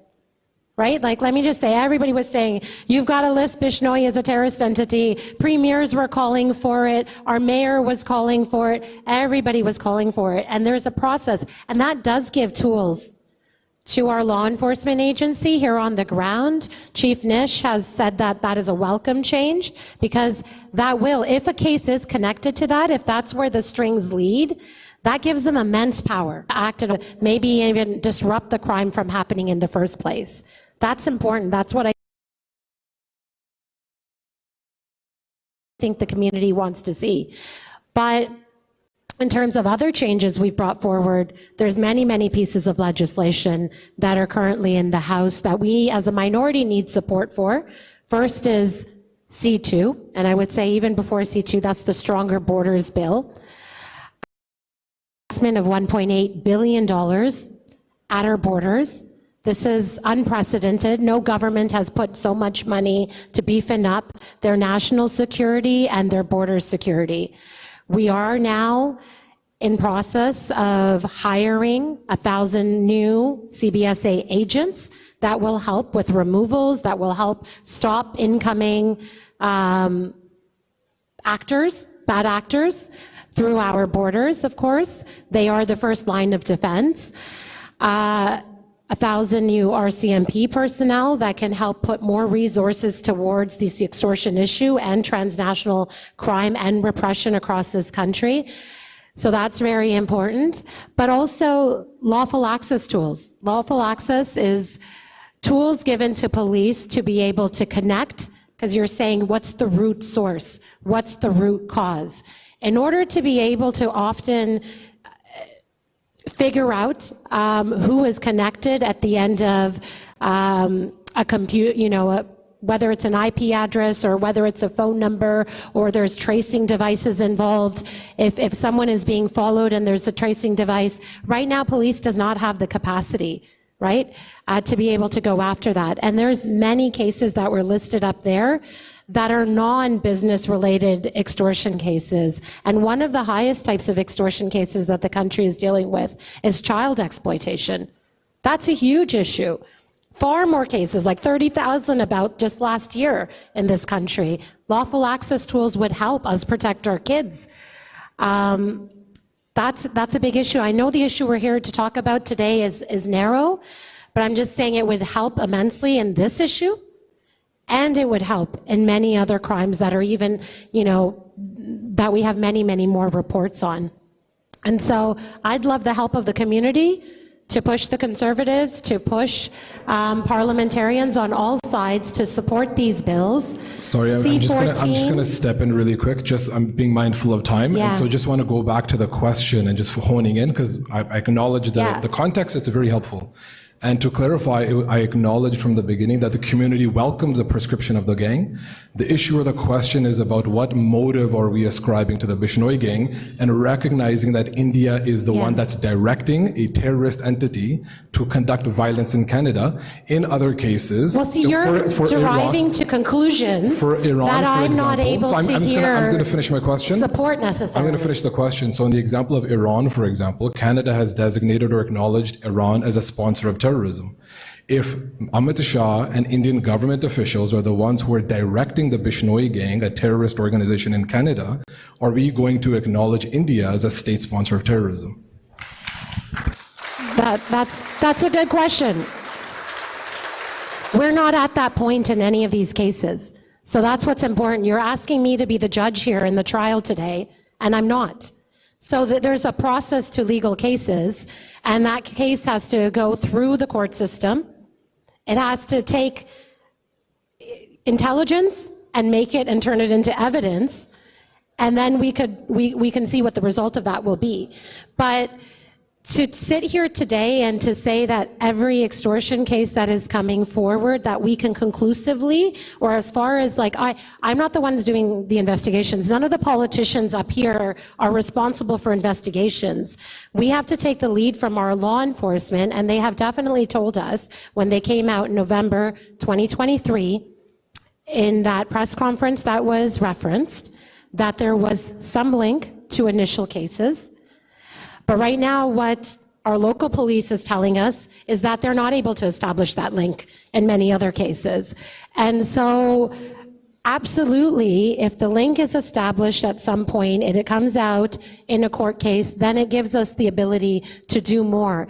I'll go back to, again, at every step of the way, we've been putting a spotlight on this issue. We've been highlighting this issue, whether it's in Parliament, whether it's at press conferences, whether it's at forums like this. We're your partners in this. I think it's absolutely unacceptable what's happening to the community. And it has been addressed and will continue to address it. Like, we're not going to abandon the concerns of the community. And I know that that sentiment is out there, so I just want to reassure everyone that your government, the members of parliament up here, are equally concerned, but we've got to let the police and we've got to let the judicial system do their job and draw those links and find out those motives. In order to figure out motives and all of those things, I know you guys don't want to hear about legislation and all of that stuff, because it's maybe not as spicy. It gives our police the tools to figure out those things and then be able to bring those to light in a court of law. And that's very important. And so that's a part of the process. And we need to make sure that our police have modern tools so that they can go after these transnational criminal organizations and bring that evidence into a courtroom and then bring it to light to all of us. Thanks, Ruby. Can I just say one thing here? And I'm going to say this in English because I don't think you want to hear my Punjabi. Yeah, I don't think it would go well. What I think is important is, and a few of your speakers touched on it, I think you touched on it quite eloquently, which is this is just not a Sikh problem or a Peel region problem. And what I can tell you is that you and the community have allies in Ottawa, like me and others, who want to see the community be safe and want to see not only the community be safe, but see the community prosper.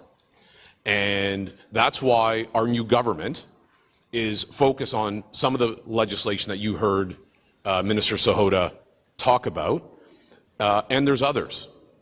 Anti-hate legislation, bail reform, all of these tools provide our national security apparatus and our local police with the tools they need to go after the bad guys and put them away.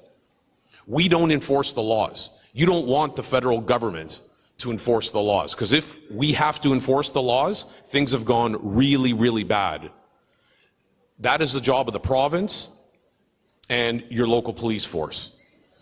So we are providing them with the tools and the resources they need to go after these people, and we're going to keep working to make sure you are all safe. Thank you. I think the disconnect is perhaps that it was our government officials that leaked the name of Amit Shah to the Washington Post and then testified to Amit Shah ordering these criminal activities here in Canada. So this wasn't Sikhs making these allegations. These were government officials making these allegations. And we talk about sanctions. I'm not aware of courts being involved in sanctions. These are government decisions to sanction Iran, to sanction Russia for unacceptable behavior. So the courts have their role, but when we're talking about government officials in foreign countries ordering hits in Canada, then I think that's definitely the responsibility of the federal government who leaked this information to begin with. So my question is that the Privy Council, and I mentioned this in my opening remarks, provided a briefing note to Prime Minister Carney that said that Canada should require public accountability measures in order to re-engage with India.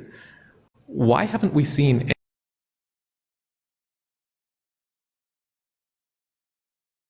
any public accountability measures against India?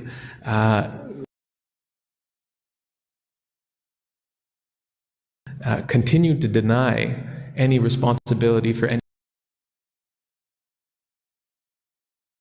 criminal activity here in Canada or foreign interference or oppression. I'm not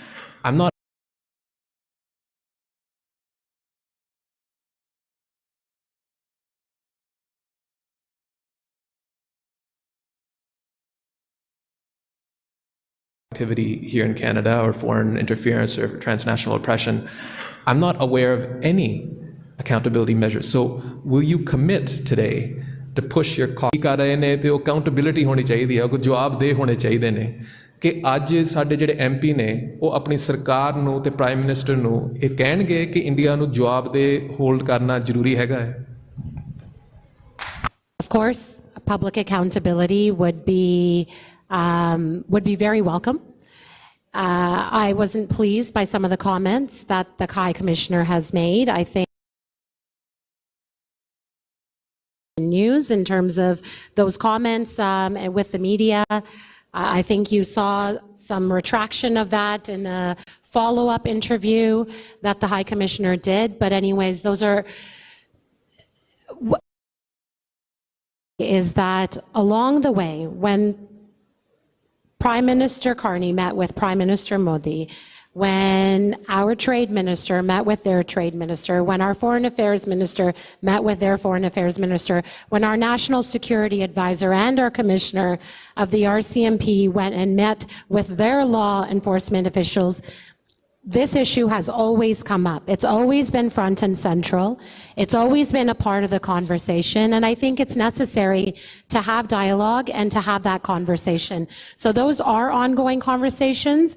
What would be wonderful in parallel is to see the trials, the court cases come out, because those links that are made in a court of law will be really helpful to the issues that have been brought up today. So that law enforcement dialogue is continuing.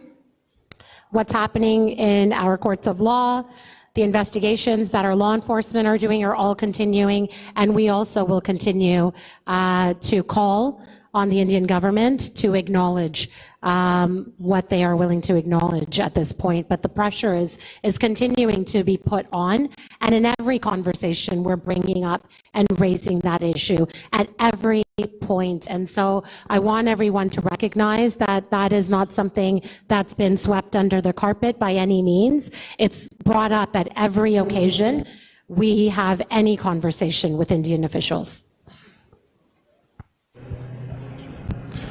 So I want to follow up again, kind of touching again on the lack of action on reforming duty to warrants, for example, over the past 2.5 years. When we look structurally at the issue of foreign interference, this is not a new problem. The Sikh community has been dealing with foreign interference for the past 40 years.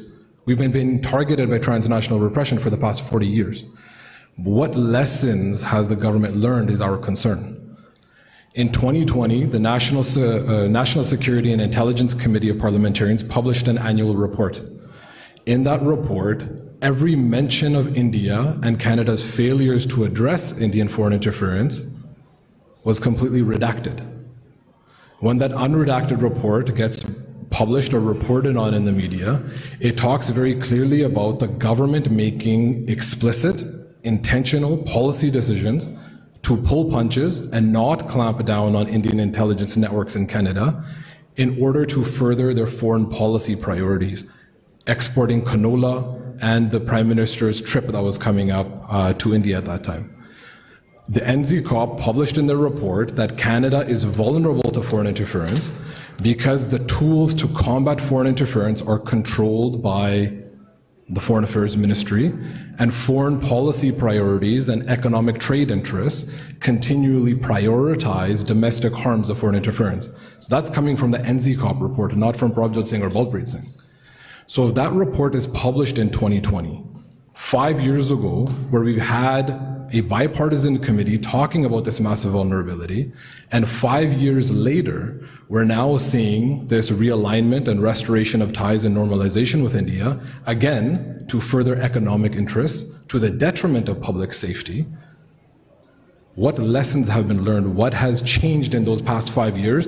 Taking that lesson from the NZCOP report, taking that lesson from redactions about India's foreign interference activities, hiding it from the public, and failing to act and prioritizing economic ties over the community's safety and well-being.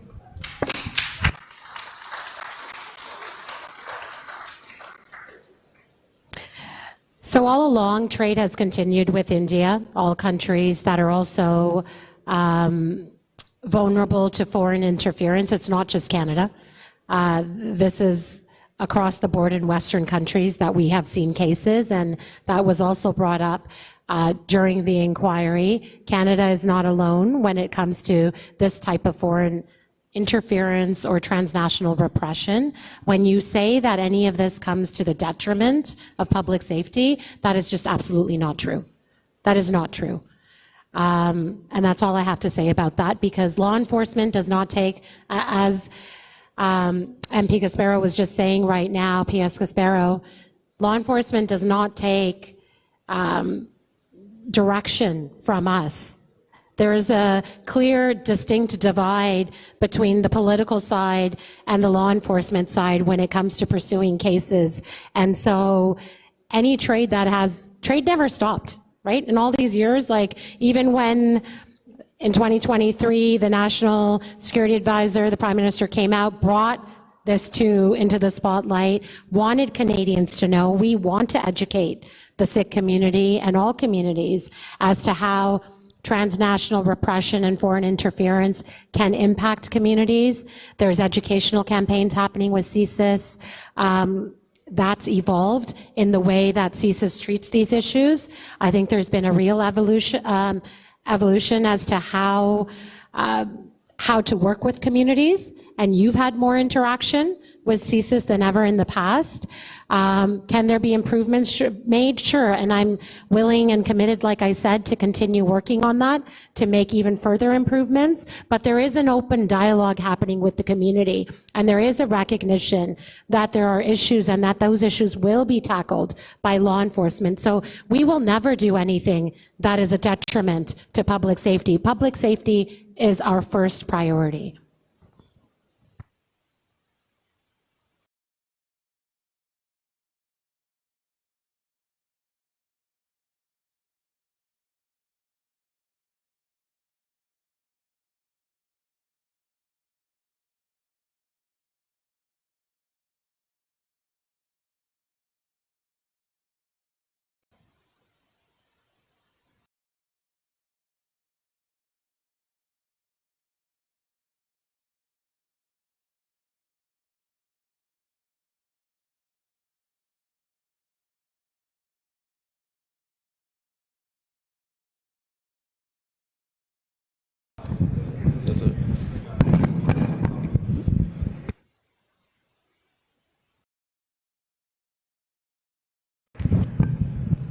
So the government has taken decisions in the past to the detriment of our community and to public safety when foreign policy priorities were prioritized over dismantling Indian intelligence networks that ultimately laid the groundwork for Bhai Hardeep Singh's assassination and murder in Canada.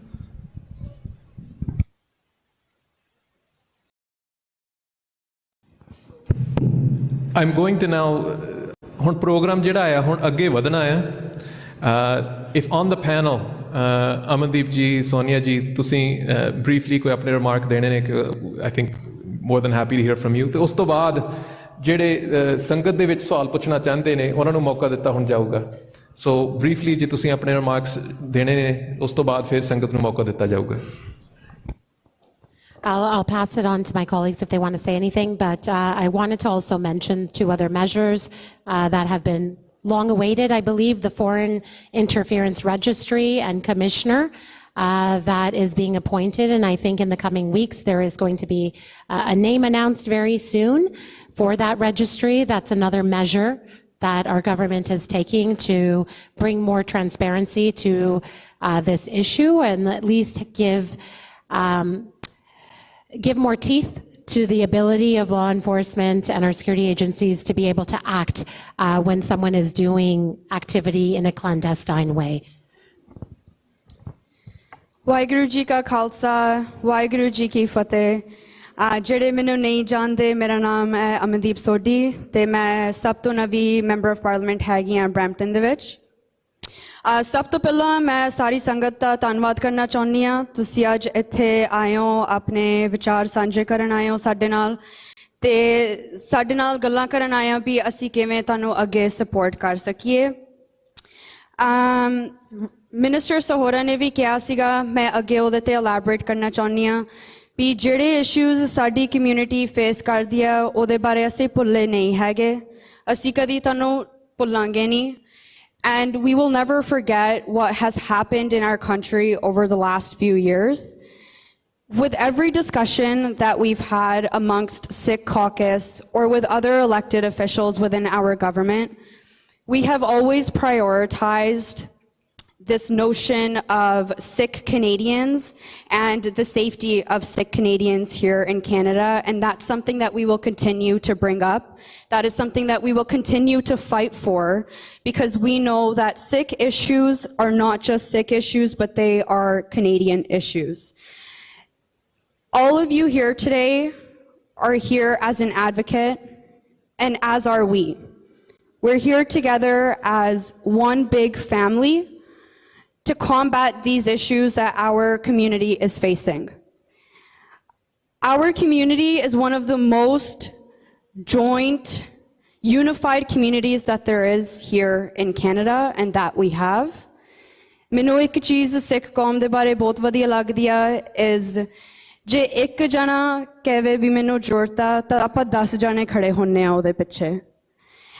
And I think we need to stay unified on this issue. We need to continue to work together like how we are right now. We can see that progress has been made in the past. We will continue to work towards progress as well.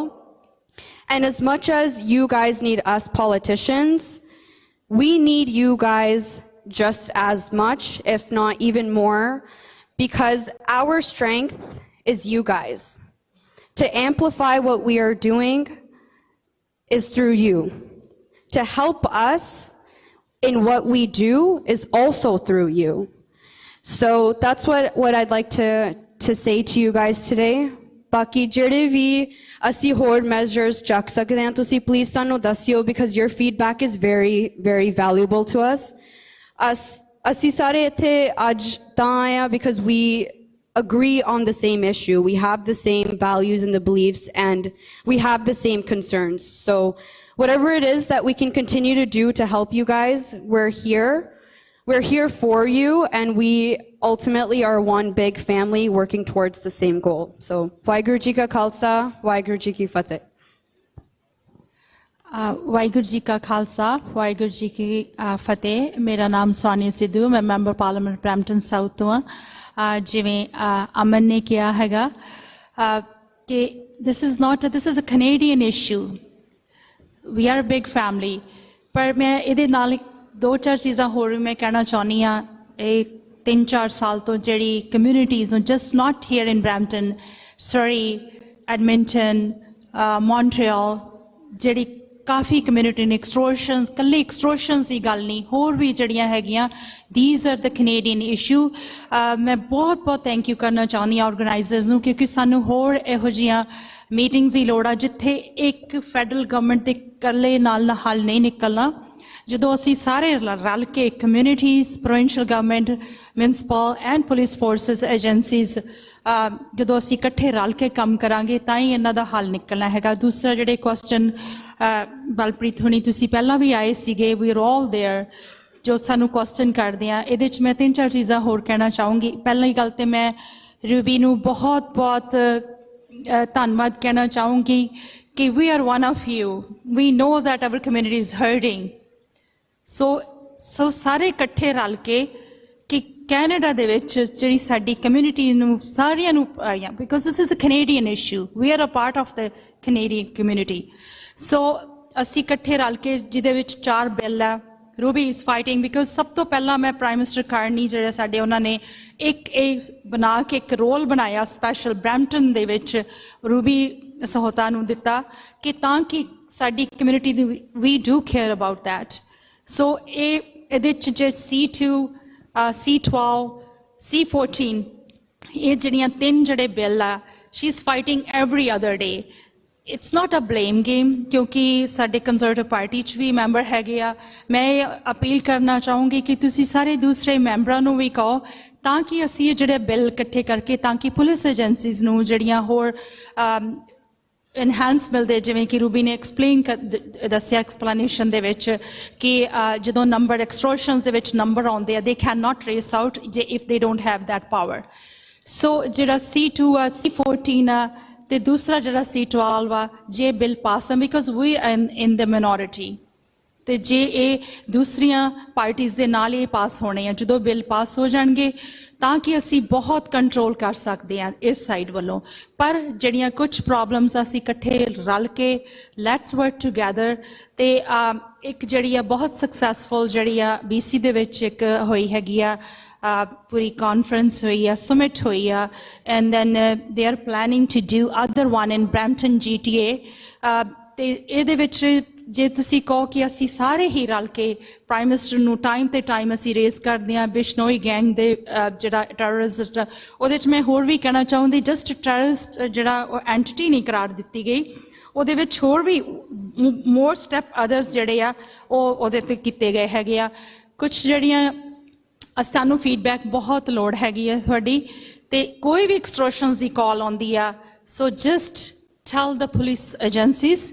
Task force ਬਣੀ ਆ, ਇੱਕ ਹੋਰ ਵੀ ਜਿਹੜੀ ਆ NCIM, Ruby explain that, ਸਾਰੀਆਂ agencies ਨੂੰ ਉਹਨੂੰ ਸਪੋਰਟ ਕਰਨ ਵਾਸਤੇ ਸਭ ਤੋਂ ਪਹਿਲਾਂ ਜਿਹੜੀ ਆ ਫੈਡਰਲ ਗਵਰਨਮੈਂਟ ਨੇ ਉਹ ਬਣਾਈ ਸੀ। ਹੋਰ ਵੀ ਜਿਹੜੇ ਬਹੁਤ $1.7 ਬਿਲੀਅਨ ਹੁਣੇ ਜਿਹੜੇ ਦਿੱਤੇ ਗਏ ਹੈਗੇ ਤਾਂ ਕਿ ਪੁਲਿਸ ਫੋਰਸਿਸ ਜਿਹੜੀਆਂ ਇਕੱਠੀਆਂ ਹੋ ਕੇ, ਕਿਉਂਕਿ ਇਹ ਇੱਕ ਪਾਰਟ ਦਾ ਪ੍ਰੋਬਲਮ ਨਹੀਂ ਹੈਗੀ, let's work together to combat this crime. ਦੂਸਰੀ ਜਿਹੜੀ ਆ ਸਾਡੇ ਵਾਸਤੇ, ਸਾਡੀ ਗਵਰਨਮੈਂਟ ਵਾਸਤੇ ਇਹ ਬਹੁਤ ਹੀ ਸੀਰੀਅਸ ਹੈਗਾ। ਅਸੀਂ ਟਾਈਮ ਤੋਂ ਟਾਈਮ ਪ੍ਰਾਈਮ ਮਿਨਿਸਟਰ ਹਮੇਸ਼ਾ ਹੀ, ਮੈਂ ਦੇਖਦੀ ਹਾਂ ਰੂਬੀ ਸੋਤਾ ਜਿਹੜੇ ਸਾਡੇ ਦੂਸਰੇ ਮਿਨਿਸਟਰ ਹੈਗੇ, ਜਸਟਿਸ ਮਿਨਿਸਟਰ, ਇੱਥੋਂ ਵੀ ਚਾਹੇ ਮੇਅਰ ਆਫ ਬ੍ਰੈਂਪਟਨ, ਚਾਹੇ ਕੋਈ ਹੋਰ ਮੇਅਰ ਹੈਗੇ ਆ, ਤੇ ਐਵਰੀ ਡੇ ਜੇ ਮੈਂ ਕਹਾਂ ਕਿ ਇਹਦੇ ਬਾਰੇ ਜਿਹੜੀ ਚਰਚਾ ਉੱਥੇ ਹੁੰਦੀ ਹੈਗੀ ਆ। ਵੀ ਆਰ ਨਾਟ ਜਸਟ ਇੱਥੇ ਬੈਠੇ, ਅੱਜ ਵੀ ਅਸੀਂ ਇੱਥੇ ਬੈਠੇ ਹਾਂ, ਅਸੀਂ ਸਾਰੇ ਨੋਟਸ ਬਣਾਏ ਹੋਏ ਹੈਗੇ ਆ, we gonna share with all the ministers. ਤੇ ਆਉਣ ਵਾਲੇ ਟਾਈਮ ਦੇ ਵਿੱਚ we are coming back with the summit, ਜਿੱਥੇ ਕਿ ਇਕੱਠੇ ਰਲ ਕੇ ਕਿ ਅਸੀਂ ਉਹਦੇ ਜਿਵੇਂ ਕਾਰਡ ਸਮਿਟ ਹੋਈ ਸੀਗੀ, ਉਹਦੇ ਵਿੱਚੋਂ ਬਹੁਤ ਕੁਝ ਜਿਹੜੇ ਨਿਕਲੇ ਹੈਗੇ, ਤਾਂ ਕਿ ਤੁਸੀਂ ਦੇਖਿਆ ਹੋਊਗਾ ਕਿ ਕਾਰਡ ਥੈਫਟ ਜਿਹੜਾ ਉਹ ਥੱਲੇ ਗਿਆ ਹੈਗਾ। This is we need to work together, ਤਾਂ ਕਿ ਅਸੀਂ ਇਕੱਠੇ ਰਲ ਕੇ ਕੁਛ ਨਾ ਕੁਛ ਜਿਹੜਾ ਹੋਰ ਵੀ ਕਰ ਸਕੀਏ, ਤੇ ਤਾਂ ਕਿ ਇਹ 'ਤੇ ਕੰਬੈਟ ਕਰ ਸਕੀਏ। ਬਾਕੀ ਵੀ ਆਰ ਨਾਟ ਜਸਟ ਇਹ ਬਿਲਕੁਲ ਮੈਂ ਨਹੀਂ ਮੰਨਦੀ ਕਿ we are just sitting together. We are there, we are standing with you with solidarity, ਜਿੱਥੇ ਵੀ ਤੁਸੀਂ ਕਹੋਗੇ we'll be there। ਅੱਜ ਵੀ ਅਸੀਂ ਸਾਰਿਆਂ ਨੇ ਨੋਟਸ ਬਣਾਏ ਆ, ਇਵੈਂਟਸ ਜਿਹੜੇ ਅਸੀਂ PS ਭੇਜਿਆ ਗਿਆ ਸੀਗਾ ਮਿਨਿਸਟਰ ਨੇ, and Ruby is working so hard, Ruby needs your help, ਤਾਂ ਕਿ ਅਸੀਂ ਉਹ ਬਿੱਲ ਪਾਸ ਕਰਕੇ ਅਸੀਂ ਹੋਰ ਵੀ ਉਹਦੇ 'ਤੇ ਬਹੁਤ ਕੁਝ ਕਰ ਸਕਦੇ ਹਾਂ। We are with you. ਤੁਸੀਂ ਕਦੇ ਵੀ ਸਾਨੂੰ ਕੋਈ ਵੀ ਫੀਡਬੈਕ ਦੇਣੀ ਆ, so you can email us after 15th, we are coming in the community, and then ਜਿਹੜੀ combat crime ਵਾਸਤੇ ਇੱਕ ਹੋਰ ਵੱਡੀ summit ਜਿਹੜੀ GTA ਤੇ ਹੋਊਗੀ। Why Ruby did in BC? Because we want to, she's going all part of the country to listen that, and then just Minister Sean Fraser, ਉਹ ਵੀ ਸਾਰੇ ਕਰ ਰਹੇ ਹੈਗੇ ਆ ਕਿ ਜੇ ਅਸੀਂ ਇਹ ਬਿੱਲ ਪਾਸ ਕਰ ਲੈਣੇ ਹੈਗੇ ਆ, we need your support to talk to the other parties so we can pass the bill, and then we can be stronger to combat that crime. Thank you so much for organizing this. So ਹੁਣ ਅਗਲਾ portion ਜਿਹੜਾ ਆ, the next portion will be where the Sangat can ask questions, and I understand we have someone that already has the first mic. Hanji. So my question is regarding the perception that Ottawa is more worried about upsetting India than protecting sick Canadians who are being threatened, extorted, and harmed.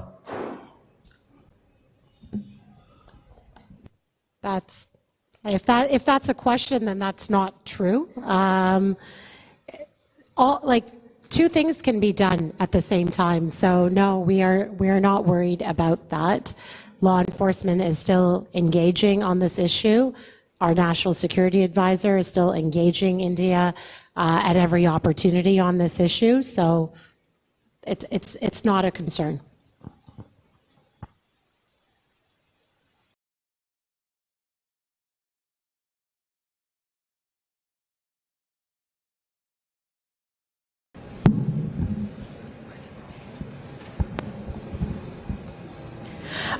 So you guys mentioned these are Canadian issues, and you're looking for feedback as well. So we're just wondering what the threshold is And how many threats, shootings, extortions, or even deaths does India have to cross before your government actually does something as a response?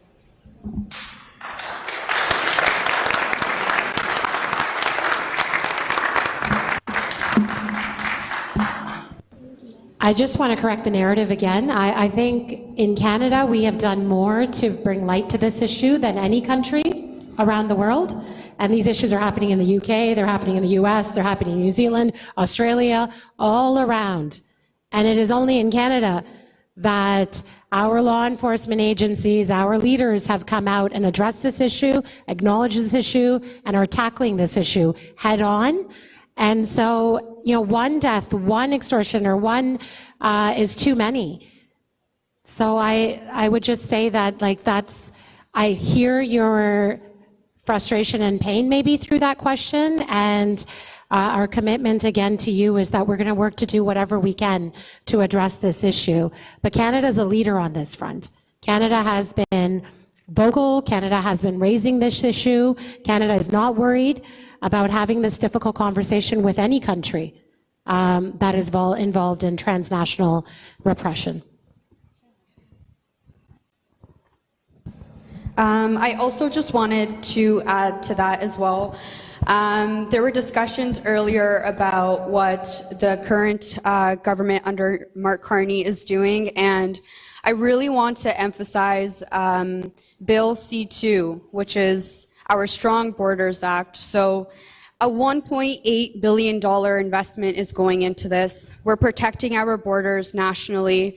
And we're hiring those 1,000 RCMP officers, the 1,000 CBSA officers, and we're giving them the resources necessary to help combat transnational repression and some of the threats that Canadians face these days. I also want to place a very heavy emphasis on the lawful access tools that we're giving Peel Regional Police. We've seen the numbers, the data that they've shown us, and we believe, and we've also heard, that these lawful access measures that we're providing them will help them continue to do their job, continue to battle extortion cases, crime-related cases. And this whole notion that Minister Sahota had brought up about being able to trace someone under some of the lawful access tools that were given. So if, you know, for example, someone is facing a threat, we're able to provide Peel Police with the resources necessary to track the IP address, to see where that threat is coming from, so that we can procedurally speed things up as well. So I just wanted to place a little bit more of an emphasis on this is what the current government is doing. I also just wanted to quickly say that as much as we want, we can continue to talk about these issues and we can continue to bring things forward, but we really need Parliament to be unified on this issue and to help the government pass these bills through. So I know some of you may not be from Brampton here today, and if you're from different regions where you have your local MPs there too, make sure you let them know that this is what the current government is trying to do, and we need to provide supports for them to be able to pass this legislation in the House of Commons as well. So thank you.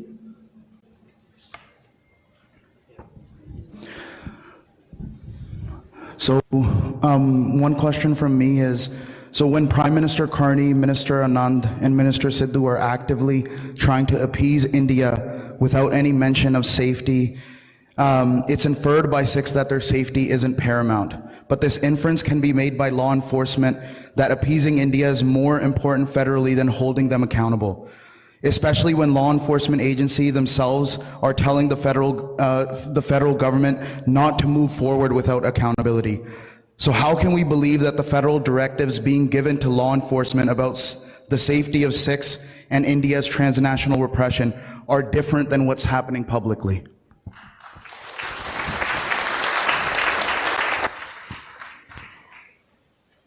So I would just say no one is trying to appease India. What we're trying to do is make sure we have a strong Canadian economy. We're trying to appease Canadians. Our global economic situation has completely shifted. So this has nothing to do with appeasing another country.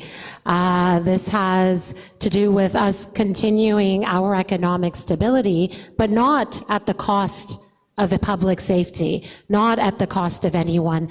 So law enforcement will still continue to do their jobs, the courts will still continue to do their jobs, and we will continue to raise the issue. Like, it is the Canadian government that's been raising this issue at every turn. Our law enforcement has been raising the issue. Our committees, our politicians, all of us at this table, we're with you, we're on the same side. I know we've been put on this stage and this pedestal here today, but really, like, we've been fighting this fight along with you and raising this. And I think I even heard from the community that there was a lot of relief that, oh, the government is recognizing what we're going through. The government has, you know, connected some ties to intelligence that they have. I heard a lot of relief, even from the organizations that are holding this event today, that finally they're being seen, they're being recognized for their issue. You know, no government before has really done that. We are trying to work together to see how we can continue to run a country, but to do so safely and not at the stake of any one citizen or any community.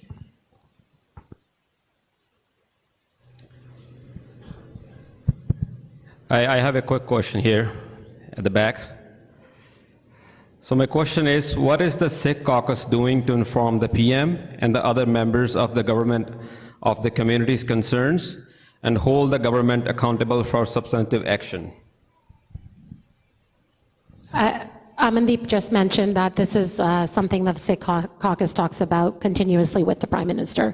So this is something that is top of mind. It is our top priority. It is the Prime Minister is well versed, knowledgeable on the issue. Our National Security Advisor, it's not the Sikh caucus's job either, really. It is our job to convey community concerns and what we understand, having you know, a shared background. But our National Security Advisor, our RCMP Commissioner, they are informing the Prime Minister as well. And so we, you know, I guess if there's one thing you leave with today, I just want to say that this is a top concern and we're continuing to move forward with law enforcement on this issue. We're not leaving it behind. We're continuing action on this issue. Hi, in the back here, Canada is the target of ongoing Indian disinformation, whether claims that PM Trudeau's plane was carrying cocaine into India or the accused in Hardeep Singh Nijjar's assassination have been released due to lack of evidence, etc. So what is Canada doing to expose and debunk these false narratives targeting Sikhs despite numerous public examples? There's been no public mechanism to combat or identify Indian disinformation to the Canadian public other than the evidence that came through the FIC. That's a great question. That disinformation, misinformation, all of that is a big concern, and that issue was raised, and there were suggestions and recommendations given by through the Hogue Commission as well. So Justice Hogue did make some recommendations. We are working towards other mechanisms. The Foreign Interference Registry and Commissioner is one of those things that we're acting on. But there are other methods that are used by, for instance, Taiwan. Australia has gone down this route as well of having a place where government can list misinformation when it comes out. We're trying to figure out how we go about doing that. We have a lot of challenges in our in our country in terms of freedom of speech and how we are able to dismantle and correct disinformation. But it's a big concern of mine. It keeps me up at night. I think it is weakening our democracies, and it's really important to figure out the proper way to address. But I will say that this is where the Conservatives and us have a big disagreement, right? This is why lawful access is not being allowed to move forward right now. This is why our cybersecurity bill is not even, moving at all. It's because there are Canadians that feel that freedom of speech should not be corrected, stopped. Who's the person correcting it? Is it the government correcting it? What are the government's motives? Like, this is a big conversation, and it's one that was addressed in the Hague Commission report. So we're moving forward on many of the recommendations, and I'd be happy to, as they come, maybe give an update to the organizers of this forum today as to which ones are complete, which ones are underway. But I hear your concern on that. Media is also another pillar of our democracy that helps correct the narrative, legitimate. And even saying that word it's controversial sometimes, but our well-known media agencies that put out and counter a lot of this information when it comes out. That's an important pillar as well. You mentioned earlier that the crimes that were committed and those that were killed cannot be tied back to the Bishnoi gang and cannot be tied back to the Indian government, even though that Prime Minister Narendra Modi was quoted after by Hardeep Singh's assassination as saying, quote, "India kills its enemies in their own homes," end quote, as a way to taunt Canada and the Sikh community, boasting about their actions. And his right-hand man, Amit Shah, has even been identified as a center of India's spree of violence. The agent who laid the groundwork in Canada in 2017 to 2018 has now been appointed as the chief of the RAW agency, which is the primary intelligence agency of India. What indication does your government think there is that India has changed or desisted from these actions? And I want to add on by asking, I've heard a consistent theme throughout the answers from the panel that Canada is doing as much as they can possibly do. They're doing more than other countries within the G7 or the G20. But Canada is the country where a Canadian citizen was killed on Canadian soil, and so the bare minimum is for Canada to do that. Historically, a citizen of a country being killed on that country's soil has had a lot more pushback from the country of origin. So are Sikh lives somehow now less valuable than, say, Ukrainian lives or other lives from other communities? Or is there another reason that Canada has not taken actions that historically are in line with international law in supporting a war criminal responsible for the 2002 Gujarat riots that are called the Genocide by Genocide Watch?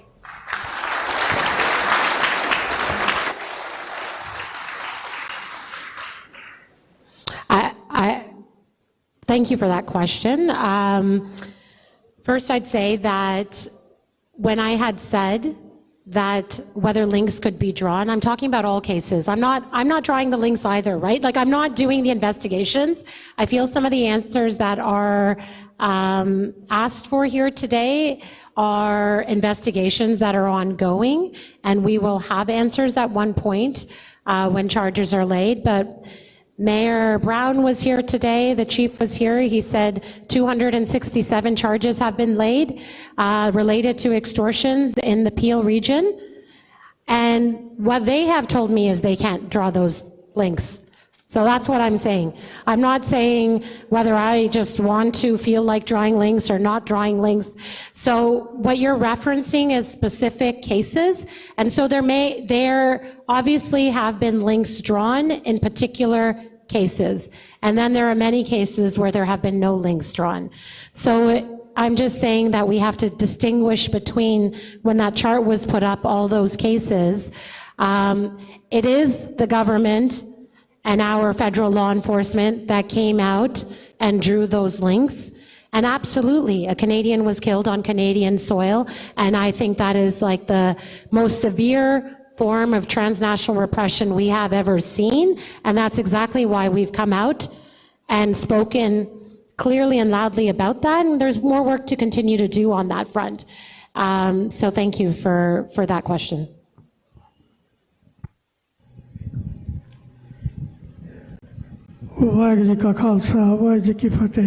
Ruby, my question is to you specifically. You are looking for evidence. We have so much evidence for the last 40 years about oppression of the Sikhs that you can ask me. I can give you all the evidence from the Sikh National Archives of Canada website. I have been working with WSO. I was president of the WSO also. And back from the days of 1984, when Joe Clark, as a foreign minister, went to India, Indira's funeral, he poisoned the ears of our politicians here that the World Security is a terrorist organization. At that time, it's World Security who stood up. And on 10th of March, 1988, the whole debate for 3 days was on people, all parties, MPs asking, are you a foreign minister of India or a foreign minister of Canada? He has no answer. They are just putting all the human rights on the side. And I have been supporting a party, a Liberal Party, since Pierre Elliott Trudeau. And now when I get information, donations, I put them in the trash. Mr. Carney has everything, he put it upside down what our Justin Trudeau did for. He was so strong to say. So our over 6 MPs are also giving roundabout answers. If you need evidence, I can provide the evidence.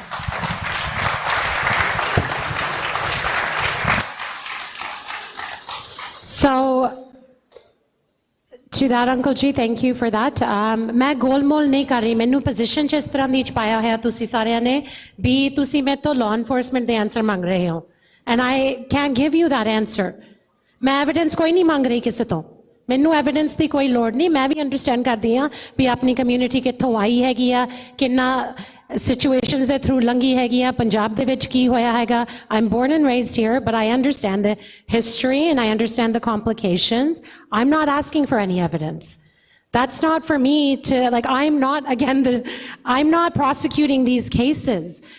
I'm sure a court of law will be asking for evidence, right? And in order to have charges result in convictions, ਉਹਦੇ ਲਈ evidence ਚਾਹੀਦਾ ਹੁੰਦਾ ਹੈਗਾ ਆ ਉਹ ਚੀਜ਼ clear ਕਰਨ ਲਈ ਕੋਰਟ ਰੂਮ ਦੇ ਵਿੱਚ ਮੈਂ ਤਾਂ ਸਿਰਫ ਇੱਕ ਪਾਲਿਸੀ ਮੇਕਰ ਹੈਗੀ ਆ ਰਾਈਟ ਸੋ ਜਿਹੜੀਆਂ ਲਾਅ ਐਨਫੋਰਸਮੈਂਟ ਲਈ ਅਸੀਂ ਕੁਝ ਲਾਜ਼ ਚੇਂਜ ਕਰ ਸਕਦੇ ਹੈਗੇ ਆ ਜਾਂ ਕੋਈ ਜਿਸ ਤਰ੍ਹਾਂ ਕਮਿਸ਼ਨਰ ਖੜਾ ਰਹੇ ਹੈਗੇ ਆ ਟ੍ਰਾਂਸਨੈਸ਼ਨਲ ਫੋਰਨ ਇੰਟਰਫੀਅਰੈਂਸ ਲਈ ਸੋ ਦੈਟ ਪਬਲਿਕ ਤੱਕ ਹੋਰ ਇਨਫੋਰਮੇਸ਼ਨ ਮਿਲ ਸਕੇ ਜੋ ਇਨਫੋਰਮੇਸ਼ਨ ਅਸੀਂ ਕਮਿਊਨਿਟੀ ਦੀ ਜੋ ਸ਼ੱਕ ਸੀਗੀ ਦੂਰ ਕਰਨਾ ਚਾਹੁੰਦੇ ਸੀਗੇ ਉਹ ਵੀ ਦੂਰ ਕੀਤੀ ਹੈ ਨਾ ਉਸ ਵਕਤ ਜਦੋਂ ਕਮਿਊਨਿਟੀ ਇੱਕ ਦੁਖਨਾਕ ਹਾਦਸੇ ਦੇ ਥਰੂ ਲੰਘੀ ਹੈਗੀ ਐਂਡ ਖਾਸ ਕਰਕੇ ਨਿੱਜਰ ਫੈਮਿਲੀ ਜਿਸ ਇਸ਼ੂ ਦੇ ਥਰੂ ਲੰਘੀ ਹੈਗੀ ਆ ਮੈਂ ਸਮਝਦੀ ਹੈਗੀ ਆ ਤੁਸੀਂ ਕੀ ਕਹਿ ਰਹੇ ਹੈਗੇ ਹੋ ਪਰ ਮੇਰੇ ਕੋਲ ਇਸ ਹਰ ਇੱਕ ਚੀਜ਼ ਦਾ ਜਵਾਬ ਨਹੀਂ ਹੈਗਾ ਜੋ ਨੈਸ਼ਨਲ ਸਿਕਿਉਰਿਟੀ ਦੇ ਸਿਚੁਏਸ਼ਨਸ ਨੇ ਉਹ ਮੈਨੂੰ ਸਾਰਾ ਕੁਝ ਇਸ ਤਰ੍ਹਾਂ ਨਹੀਂ ਰਿਲੀਜ਼ ਕਰਦੇ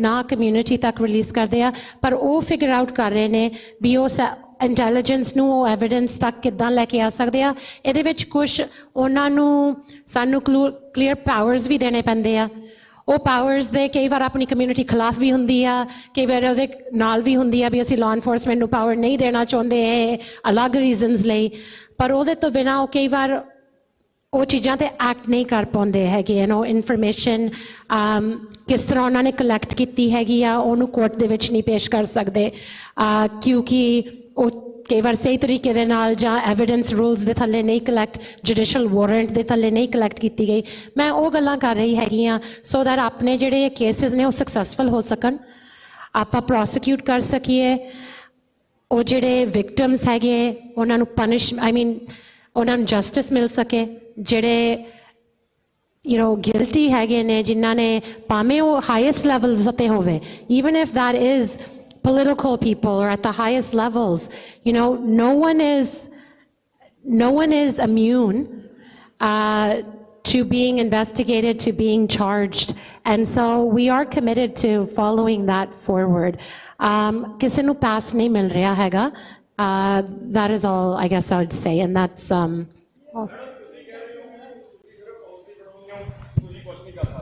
main policy bana sakdi haan, yes.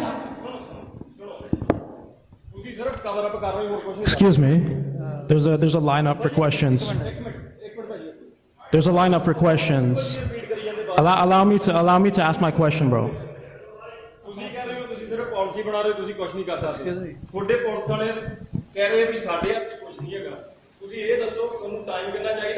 ਸੋ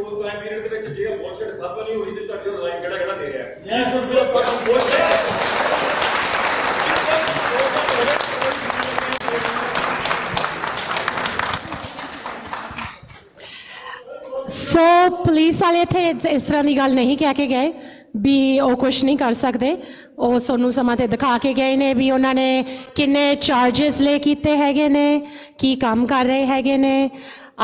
ਅਸੀਂ ਇੱਕ ਜੁਆਇੰਟ ਤਰੀਕੇ ਦੇ ਨਾਲ ਐਕਸਟੋਰਸ਼ਨਸ ਤੇ ਕਿਸ ਤਰ੍ਹਾਂ ਕੰਮ ਕਰ ਰਹੇ ਹੈਗੇ ਆ। ਉਹਨਾਂ ਨੇ ਰეკਮੈਂਡੇਸ਼ਨਸ ਵੀ ਦਿੱਤੇ ਹੈਗੇ ਨੇ, what recommendations are needed in order to improve our bail and our sentencing system. Those have been tabled in the House. So everybody has a role to play. We're all trying to do our level. And I would say this was a good town hall. Thank you for having it. We've all been here to listen to your concerns, to answer these concerns. You know, there are provincial members that came into this room and left. So I've stayed here. I've stayed here because I care about the community, and we are tackling this issue in every way possible, whether it is from one province to the other. What I am saying is, BSC, 80 different changes criminal code ch le ke aa rahe hege ha. 80 different changes. I haven't seen a justice bill ਜਿਹਦੇ ਵਿੱਚ 80 different changes ਇੱਕ criminal code ਲਈ ਲੈ ਕੇ ਆਂਦਾ ਗਿਆ ਹੈਗਾ ਆ. So we're strengthening our laws and we are listening to feedback. We're working on the cases that have been brought forward. So I want to thank you all for giving me this opportunity and for speaking at this forum. And I understand your concerns, and conversation doesn't end here. ਅੱਜ ਇਸ ਗੱਲ ਦੀ conclusion ਨਹੀਂ ਹੈਗੀ, ਪਰ this is an ਔਨਗੋਇੰਗ thing. ਜਿਸ ਤਰ੍ਹਾਂ ਤੁਸੀਂ ਕੁਝ ਕਹਿ ਕੇ ਵੀ ਗਏ ਹੈਗੇ ਹੋ ਵੀ ਕਈ ਸਾਲਾਂ ਤੋਂ, ਕਈ ਡੈਕੇਡਸ ਤੋਂ ਸਿੱਖ ਇਸ ਇਸ਼ੂ ਨੂੰ ਫੇਸ ਕਰ ਰਹੇ ਹੈਗੇ ਆ in different ways. I think ਹੁਣ ਪਹਿਲੀ ਵਾਰ ਇਹ ਇਸ਼ੂ ਉੱਭਲ ਕੇ ਓਪਨ ਅਰੀਨਾ ਦੇ ਵਿੱਚ ਆਈ ਹੈਗੀ, and this is a good thing. ਇਹ ਬਹੁਤ ਚੰਗੀ ਗੱਲ ਹੈਗੀ ਆ ਵੀ ਆਪਾਂ ਇਸ ਚੀਜ਼ ਨੂੰ ਓਪਨਲੀ ਡਿਸਕਸ ਕਰ ਰਹੇ ਹੈਗੇ ਆ। And we're willing to work with you. Law enforcement's willing to be in these rooms with everyone to make sure bi jehda sada relationship hai aun wale time de vich ek different vadiya relationship hove. So thank you so much. Okay, so thank you. We're going to be doing just a couple of final remarks and then we're going to call it. Ruby, if I could get you to stay. Ruby? Okay. Okay. ਚਲੋ ਸਾਰਿਆਂ ਦੇ ਆਉਣ ਦਾ ਬਹੁਤ ਬਹੁਤ ਧੰਨਵਾਦ। ਤੇ ਮੈਨੂੰ ਪਤਾ ਸਾਰਿਆਂ ਨੇ ਸਵਾਲ ਨਹੀਂ ਪੁੱਛ ਸਕੇ, ਬਟ ਇੰਨਾ ਹੀ ਆਪਾਂ ਅੱਜ ਕਰ ਸਕਦੇ ਹਾਂ। ਪ੍ਰਭਜੋਤ ਸਿੰਘ, ਕੋਈ ਫਾਈਨਲ ਰਿਮਾਰਕਸ? ਸਾਰਿਆਂ ਦਾ ਆਉਣ ਦਾ ਇੱਥੇ ਧੰਨਵਾਦ ਹੈਗਾ। ਜੇ ਵੀਰ ਆਪਣੇ ਚੁੱਪ ਦਾ ਦਾਨ ਬਖਸ਼ਿਸ਼ ਕਰ ਸਕਦੇ ਆ ਵੀ ਆਪਾਂ 2 ਮਿੰਟਾਂ ਦੇ ਵਿੱਚ ਆਪਾਂ ਸਮਾਪਤੀ ਕਰ ਦਿੰਨੇ ਆ। ਸਾਰਿਆਂ ਦਾ ਤਹਿ ਦਿਲੋਂ ਧੰਨਵਾਦ ਆ। ਇਹ ਜਿਹੜਾ ਆਪਣਾ ਪ੍ਰੋਗਰਾਮ ਆਪਾਂ ਇਕੱਠ ਕੀਤਾ, ਇਹ ਸਾਡਾ ਪਹਿਲਾ ਸਟੈਪ ਹੈਗਾ। ਆਉਣ ਵਾਲੇ ਦਿਨਾਂ ਦੇ ਵਿੱਚ ਕੈਲਗਰੀ ਤੇ ਸਰੀ ਦੇ ਵਿੱਚ ਵੀ ਆਪਣੇ ਪ੍ਰੋਗਰਾਮ ਕੀਤੇ ਜਾਣਗੇ, ਜਿਹਦੇ ਵਿੱਚ ਆਪਣੀ ਕਮਿਊਨਿਟੀ ਸਾਰਿਆਂ ਦੀ ਰਾਏ ਲਈ ਜਾਊਗੀ। ਤੇ ਆਪਣਾ ਜਿਹੜਾ ਮੇਨ ਜਿਹੜਾ ਆਪਣਾ ਟੀਚਾ ਇਹੀ ਆ ਵੀ ਆਪਾਂ ਸਾਂਝੀ ਰਾਏ ਤੇ ਸਾਂਝੀ ਰਣਨੀਤੀ ਆਪਾਂ ਇਹ ਸਾਰੇ ਕੈਨੇਡਾ ਦੇ ਵਿੱਚ ਸਿੱਖ ਕਮਿਊਨਿਟੀ ਵੱਲੋਂ, ਸੰਗਤਾਂ ਵੱਲੋਂ ਆਪਾਂ ਕੀ ਅਗਲਾ ਪ੍ਰੋਗਰਾਮ ਆਪਾਂ ਲਿਖਣਾ ਹੈਗਾ। ਸੋ ਸਾਰਿਆਂ ਦਾ ਤਹਿ ਦਿਲੋਂ ਧੰਨਵਾਦ। ਭੁੱਲ ਚੁੱਕਾਂ ਦਾ ਖਿਮਾ ਕਰਿਓ ਜੀ। ਵਾਹਿਗੁਰੂ ਜੀ ਕਾ ਖਾਲਸਾ, ਵਾਹਿਗੁਰੂ ਜੀ ਕੀ ਫਤਿਹ।